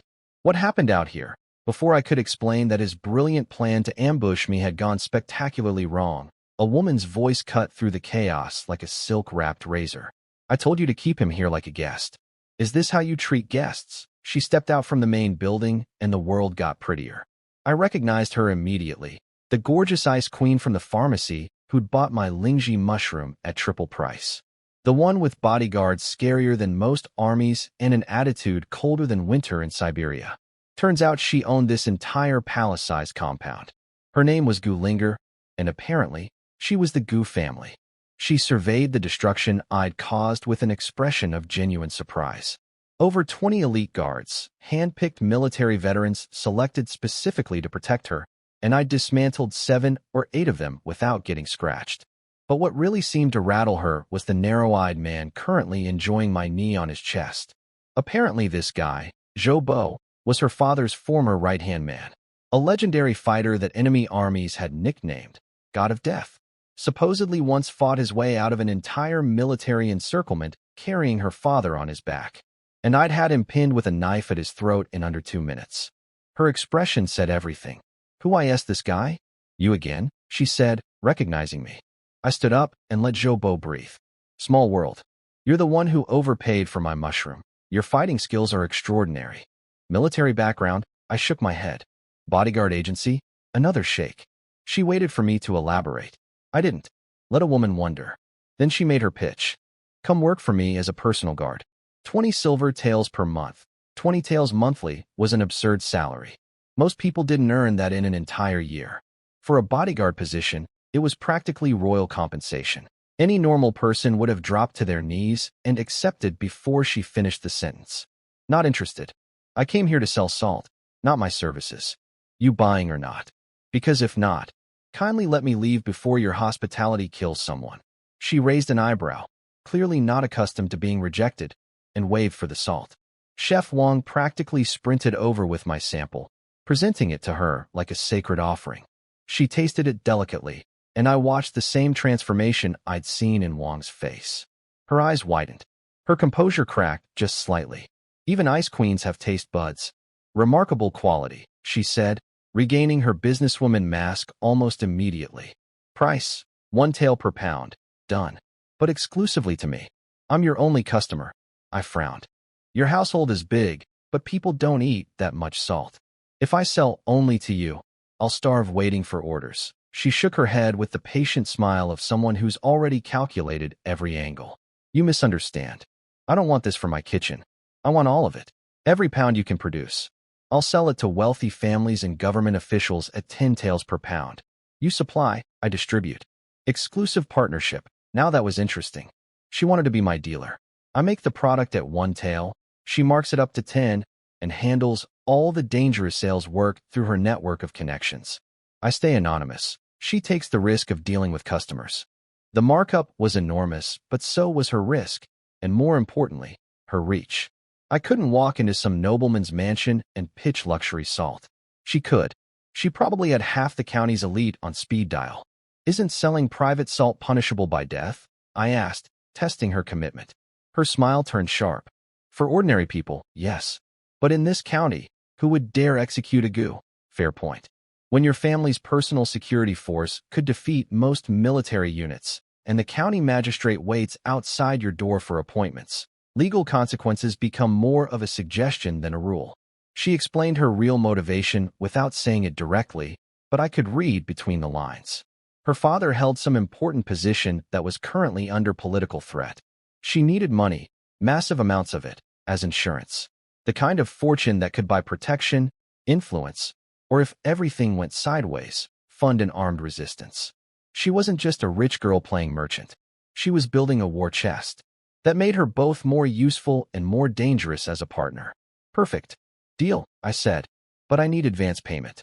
Importing from my Western region supplier requires upfront capital. She didn't even hesitate.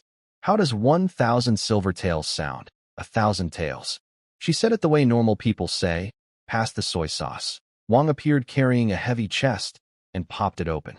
Inside, arranged in neat rows like edible silver bricks, sat 100 gleaming ingots. My poker face deserved an award because internally I was doing cartwheels. This single chest contained more wealth than most villages would see in a decade. I'd walked into this compound with half a pound of salt and was walking out with a fortune that could fund a small war, which, coincidentally, was exactly what I planned to spend it on. You won't be disappointed, I promised, hefting the chest onto my donkey cart with the casual strength of a man pretending 1,000 taels was perfectly routine. As I drove away, I'm sure Zhou asked her if she was worried I'd take the money and disappear forever. The answer was probably something cold and calculated about how 1,000 taels was a small bet for a potentially enormous return. Smart woman. Terrifying, but smart. I spent the rest of the afternoon buying coarse salt across the county, carefully purchasing small amounts from different vendors to avoid suspicion. 50 pounds total, enough raw material to start serious production. Then luck dropped another gift in my lap. Some scruffy dude approached my cart with the conspiratorial energy of a man selling watches from inside his coat. Hey brother, government salt is expensive. I've got the good stuff. 50 coins per pound. Half price. A black market salt dealer, operating openly, claiming to have government protection. In any functioning society, this guy would be in prison. In this beautiful disaster of a dynasty, he was just another entrepreneur. I grinned. How would you like to make some real money? His eyes sparkled with greed. What kind of money? Private salt. Unlimited supply. You interested? He laughed like I'd told the funniest joke he'd heard all year. Buddy, I've been selling illegal salt in this county for years. In broad daylight. You think I don't have connections? Name your quantity. I can move anything. A corrupt blacksmith forging illegal armor.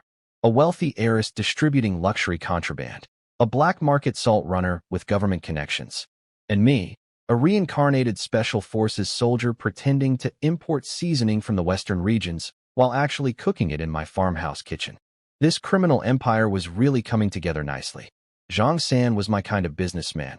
A criminal who appreciated doing business with other criminals. His logic was simple. When both sides are doing something that could get them beheaded, nobody snitches. Mutually assured destruction is the foundation of all great partnerships. When I told him I needed 150 pounds of coarse salt, his eyes lit up like fireworks. When I told him I needed that amount every single day, I thought the man might actually faint from excitement. Let me break down the math because it's beautiful. 150 pounds of coarse salt costs 7,500 copper coins daily. Using my refining process, that produces roughly 100 pounds of fine salt. At 1 tael per pound to Gulinger, that's 100 taels of revenue daily. Net profit, over 90 taels per day. Monthly, 2,700 taels. That's enough to feed and equip a private army of 100 soldiers. From salt, I was becoming the world's most dangerous seasoning manufacturer. Zhang San was practically vibrating with joy. One customer buying his entire daily output meant guaranteed income of around 100 taels profit monthly for him too. He'd never have to hustle on street corners again. I handed him 5 taels as a deposit for tomorrow's delivery. Cow Village. Same time tomorrow. Don't be late. He pocketed that silver so fast I thought his hand might break the sound barrier. You got it, boss. I'll be there with bells on, smart kid. Didn't ask what I needed the salt for. In the illegal commodities business, curiosity is a career-ending condition. Just shut up, deliver product, and count your money. Perfect employee mentality. After loading up my cart with groceries and supplies, I didn't head home. Instead, I turned my donkey toward Zhang River Village, over 100 miles from Cow Village. I needed to find someone. Someone irreplaceable. Fu Bo, my family's old butler. Well, the original Li Kai's family butler. Fu Bo had served the Li household for 25 years. He'd grown up in the house, became head butler at 20, and managed everything with the precision of a Swiss watch. He was loyal, literate, intelligent, and most importantly, he loved the Li family like they were his own blood. When the bandits attacked, Fu Bo happened to be away on errands. He survived purely by luck. When he came back and found everyone slaughtered, he'd called out for survivors. The original Li Kai was hiding in the cellar, too terrified to respond. Fu Bo eventually left, heartbroken, believing the entire family was dead. He'd relocated to Zhang River Village because it was far from the mountains and relatively bandit-free. I needed him back desperately. The salt operation required someone trustworthy to manage daily production while I focused on military matters. Fu Bo was the only person alive who was both completely loyal to the Li family name and educated enough to learn the refining process quickly. He could read, write, do mathematics, and manage complex operations. Finding someone like that in this era was like finding a 4-leaf clover in a desert. After hours of driving, I finally reached Zhang River Village and tracked down Fu Bo's address through local inquiries. But when I arrived at his doorstep, instead of a happy reunion, I walked into a shakedown in progress. 5 thugs were surrounding Fu Bo and his 2 sons inside a crumbling courtyard. All 3 of them looked like walking skeletons, bones visible through paper-thin skin, clothes more holes than fabric. Their dinner bowl lay shattered on the ground with barely 3 grains of rice in it. Life after leaving the Li family had clearly been brutal.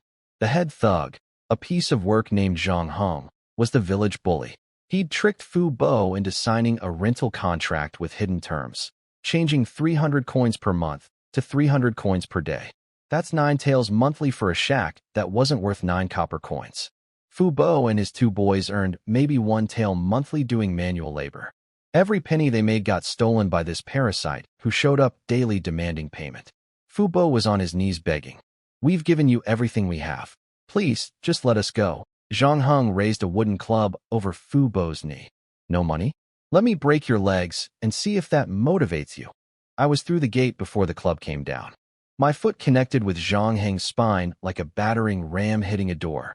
He launched forward, slammed into the far wall, bounced off it, and crumpled to the ground like a sack of dropped laundry. Everyone froze. Fu Bo looked up, saw my face, and his entire world stopped spinning. Young master? You're alive, his voice cracked. His eyes filled with tears. This old man had spent months believing the boy he'd raised from infancy was dead, and here I was, standing in his doorway, 200 pounds of muscle and bad intentions, looking nothing like the scrawny kid he remembered, but unmistakably bearing the same face. I gave him a small nod. We'll catch up later, Fu Bo. Let me handle this first. Zhang Heng peeled himself off the ground, rubbing his back and seething with the specific rage of a bully who's just discovered he's not the biggest predator in the room anymore. Who the hell are you? Nobody comes into Zhang River Village and disrespects me. Do you know who I am? I kept my voice flat. Why are you bullying my people? Bullying. He owes me money. 9 taels. Here's the contract. Read it yourself. Legal and binding. I glanced at the contract. It was the most transparent scam document I'd ever seen. A kindergartner could spot the fraud. I almost laughed. 9 taels? I pulled a 10-tael silver ingot from my coat and tossed it at him like I was flipping a coin to a street performer. There's 10. Keep the change. Now get lost. Zhang Heng caught the ingot, and his brain immediately shifted from anger to greed. His eyes locked onto me with the calculating hunger of a hyena spotting a wounded gazelle. 9 taels had been a fantasy number designed to squeeze copper coins out of a helpless old man. He never expected anyone to actually pay it. Now a stranger had just casually thrown 10 taels at him like it was pocket lint, which meant this stranger had more. Much more. The greed in his eyes was so transparent I could practically read his thoughts scrolling across his forehead like a news ticker. Well now, he said, grinning with the charm of a cobra eyeing a mouse. The rent's settled, sure. But what about that kick you just gave me? That's assault. I'm going to need compensation for my medical expenses. He paused for dramatic effect, milking the moment like a bad actor in a worse play. 50 taels ought to cover it. 50 taels. For one kick.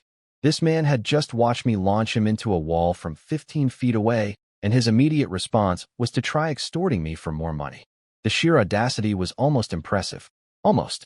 Mostly it just confirmed that Zhang Heng had the survival instincts of a lemming and the learning capacity of a brick. Some people see a tiger and run. Others see a tiger and try to charge at admission. I looked at him the way a chef looks at an ingredient that's about to have a very bad day. I tried to be nice. I really did. 10 taels to make a problem disappear. That's generous by any standard. Most people in my position would have just broken the guy's legs and called it charity. But no. I paid the man's ridiculous fake debt plus a tip, and what does he do? He looks at my chest full of silver, and his tiny brain starts doing tiny math. 50 taels for medical expenses, he says, for one kick. I've seen battlefield surgeons charge less for amputations. But I recognized that look in his eyes immediately. It wasn't about the money anymore. It was about the chest. He'd seen 1,000 taels of silver sitting on my donkey cart next to the beef and eggs, and his greed had officially overridden whatever survival instincts God had bothered to install in his skull. 50 taels? Sure, let me get that for you. I led him and his 4 goons outside to the cart. Let them get a nice long look at everything. The beef, the pork, the baskets of eggs, the bags of rice and flour, and right there in the center, the big, beautiful wooden chest. I popped it open and watched their collective brain cells commit suicide as they beheld row after row of gleaming silver ingots. More money than these 5 clowns would earn in 5 lifetimes combined. I counted out 5 ingots and slapped them into Zhang Heng's sweaty palm. 50 taels. Medical fund. We done. We were not done. I could see the silent conversation happening between Zhang Heng and his 4 thugs. Eye contact. Subtle nods. The universal body language of idiots about to make the worst decision of their lives. Their calculation was simple. 5 guys versus 1 guy. Take the whole chest, retire wealthy. What they failed to calculate was that the 1 guy had killed more people this month than most soldiers kill in a career. They moved all at once, like poorly choreographed dancers in a terrible play. Thug 1 jumped at me from above with a wooden club aimed at my skull. I sidestepped like he was moving through molasses, grabbed his wrist, and twisted until I heard that lovely snapping sound that means someone's fighting career just ended permanently. While he was still processing the pain, I pulled a throwing knife from my belt and drew it across his throat in one smooth motion. He sat down hard, grabbing at his neck, eyes wide with the specific surprise of a man who just realized he'd picked the wrong victim. Thug 2 came straight at my gut with a power punch. Respectable form, actually. Too bad for him, I weighed 200 pounds of compressed muscle, and he weighed about as much as my breakfast. I tucked my throwing knife between my fingers like brass knuckles and punched him right back. His fist hit my abs and accomplished absolutely nothing. My fist, plus knife, hit his chest and accomplished everything. The blade sank into the handle. He looked down at it with an expression of pure philosophical confusion, then toppled over like a felled tree. Thugs 3 and 4 tried the classic pincer move, one from each side with short knives. Cute strategy. Terrible execution. I launched myself at Lefty like a 200-pound missile. He didn't even have time to swing his knife before my shoulder slammed into his chest. He flew backward, hit the ground, bounced, and cracked his skull against the wall. Did not get up. Would not be getting up. Right, he saw his opening and stabbed at my exposed back. Big mistake. Bigger mistake was assuming I couldn't sense him coming. I spun at the last possible second, raised my right leg, and delivered a roundhouse kick directly to his neck. The crack echoed off the courtyard walls like a gunshot. His head snapped sideways at an angle that heads are not designed to achieve, and he dropped straight down like a puppet whose strings had all been cut simultaneously. For men, maybe 12 seconds. All dead or dying. Zhang Heng stood alone, surrounded by the rapidly cooling bodies of his entire crew, clutching his 50 taels of silver with hands that were shaking so violently the coins were clinking together like wind chimes in a hurricane. He tried to run. His legs had other plans. They'd gone completely boneless, refusing to support the weight of a man whose brain was screaming evacuation orders that his body couldn't process. He managed approximately 2 stumbling steps before I grabbed his collar and lifted him off the ground with one hand. Greed is a funny thing, I told him, bringing his terrified face level with mine. I gave you 10 taels and you wanted 50. I gave you 50 and you wanted 1,000. Some snakes try to swallow elephants. Those snakes always choke. One punch to the temple. Lights out. Permanently. I dusted off my hands and walked back into the courtyard where Fu Bo and his 2 sons were standing in a neat row, faces frozen in identical expressions of complete and total shock. 3 people staring at me like I'd just transformed into a dragon in front of them. This wasn't the Li Kai they knew. Their Li Kai was a timid, quiet bookworm who ran to his parents whenever something scary happened. Their Li Kai couldn't squash a bug without apologizing to it. And now their Li Kai had just slaughtered 5 men in the time it takes to boil water, without breaking a sweat or blinking an eye. Fu Bo spoke first, his voice trembling. "Young master, are you all right? These are dead people. This is a murder case." Then this beautiful, loyal old man did something that nearly broke my heart. He turned to his eldest son with steel in his eyes. The Li family treated us well. The young master killed these men to protect us. You need to go to the authorities and confess. Say you did it. Take the blame so the young master stays safe. And De Li, this skinny, malnourished kid who could barely lift a bucket, nodded without hesitation. "Yes, father. I'll go. I killed them. Nothing to do with young master.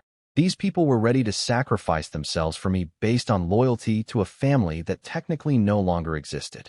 I wanted to laugh and cry at the same time. Or, I said calmly, we could just leave. Who's going to figure out who killed them? Nobody saw anything. Fu Bo blinked. But everyone knows I live here. The bodies are right outside my door. The authorities will investigate. Fu Bo, with all respect, you're dramatically overestimating how much this government cares about solving crimes. They can't even protect themselves from bandits. You think they're going to launch a forensic investigation over 5 dead village thugs? And even if they somehow track you down, come back to Cow Village with me. Any officer who shows up looking for trouble will leave horizontally. Fu Bo stared at me for a very long time. I could see the gears grinding behind his eyes, trying to reconcile the boy he'd raised with the man standing before him. The old Li Kai asked permission to leave his room. This Li Kai casually murdered 5 people and suggested ignoring the legal system entirely. He wasn't wrong to be confused. I wasn't the same person. Not even close. Fu Bo, come home. You're still the Li family butler. I need you. The old man's eyes filled with tears so fast, it was like someone turned on a faucet behind his eyeballs. Young master, you came all this way to find me personally. How could I possibly refuse? Dali, Xiao Tian, pack your things. We're going home. Packing took approximately 45 seconds because their combined worldly possessions consisted of 3 sets of clothes that were more holes than fabric. These 3 humans owned less than my donkey. We loaded up the cart and I drove us back toward Cow Village at donkey speed, which is exactly as fast as it sounds. By the time we arrived, it was dark. Fu Bo knew the Li estate like the back of his wrinkled hand, so he sorted out sleeping arrangements for himself and the boys without needing any direction. Efficient as always. 25 years of butler instincts don't just disappear because you spent a few months getting scammed by village thugs. I hauled the massive chest of silver inside and set it on the bedroom floor with a thud that shook the furniture. Suyu watched me with curious puppy eyes. What's in the box, husband? Open it. She lifted the lid and the reflected silver light literally froze her in place. 1,000 taels of silver, packed tight, gleaming like a box full of frozen moonlight. Her mouth opened, but nothing came out for a solid 10 seconds. I could actually see her brain trying to count the ingots and giving up somewhere around. More money than I've ever imagined existing. Did you rob a bank? I burst out laughing. Banks aren't that easy to rob. Your husband earned this with his own hands and his own brain. From now on, you're in charge of all our money. Every tael goes through you. Her eyes went glassy with happiness. In this world, a husband handing his wife financial control was basically the ultimate declaration of trust. She wrapped herself around my arm and pressed her face against my shoulder like a cat claiming its favorite human. You're so good to me. I'm so lucky I married you. I looked down at her beautiful face and felt my internal temperature spike considerably. Getting late, wifey. Time for bed. Fine. Let's sleep then. Hey, where are your hands going? Babe, we've been together for weeks now, and you still haven't tried the advanced techniques. Here's what you do. First drink hot water, then cold water. It's called fire and ice. You're terrible. Moving on. Next morning, I had one critical mission. Teach Fu Bo and his sons the salt refining process. This was the key to everything. I couldn't spend my days hunched over boiling pots when I had an army to build and bandits to exterminate. I needed a production team, and these 3 were it. I cleared out a large empty room in the house and converted it into Salt Factory 1. Hauled in the 100+ pounds of coarse salt and walked all 3 of them through every single step. Dissolving, lime treatment, filtering, air exposure, secondary filtering, distillation, evaporation, crystallization. The whole beautiful chemistry lesson, delivered by a man whose previous life qualification was, watched a lot of educational short videos on social media. Fu Bo and his boys weren't stupid. Far from it. Fu Bo was one of the few literate people in the entire region, and his sons had inherited his sharp mind, if not his education. Within one day, all 3 of them had the process memorized and were producing refined salt independently. When Fu Bo presented me with his first batch that evening, I tasted it and nearly hugged the old man. Perfect. Clean. Pure. Indistinguishable from what I'd made myself. I sat them down for the serious conversation. This refining technique doesn't exist anywhere in the entire dynasty. I'm trusting you 3 with a secret worth more than gold. This information dies with us. No 5th person ever learns about this. First, because selling private salt is a beheading offense. Second, because this knowledge is our competitive advantage. If it leaks, we lose everything. Then I sweeten the deal. Each of you gets 50 taels per month. That's 150 taels total for the 3 of you. Fu Bo hit the floor so fast his knees cracked against the stone. His sons followed half a second later. 3 foreheads, 3 simultaneous impacts, 3 people crying with gratitude. They'd been earning less than 1 tael monthly doing backbreaking manual labor. I just multiplied their income by a factor of 50. Per person. Young master, we grew up in the Li household. Our loyalty is absolute. This secret goes to our graves. Good. Salt production was officially delegated. Time to focus on what I did best, turning myself into an unstoppable killing machine. For the next 7 days, I disappeared into training mode with the intensity of a man possessed. Pull-ups on ceiling beams until my arms screamed for mercy. Weighted squats with 50 kilos until my legs felt like they'd been replaced with burning rubber. Every muscle group, every day, pushed to absolute failure and then pushed further. Between sets, I inhaled staggering quantities of meat, eggs, and milk like a human furnace demanding more fuel. My supernatural energy converted every calorie into muscle with terrifying efficiency. 7 days. My weight jumped from 200 pounds to 210. Every new pound was harder to gain than the last, but each one made me exponentially more dangerous. At this point, my body was approaching something beyond merely athletic. It was becoming a biological weapon system. Shoulders like boulders, arms like bridge cables, chest like a battering ram. 8 abdominal muscles carved so deep you could lose a coin between them. Legs like tree trunks anchored to the earth by tendons thick as rope.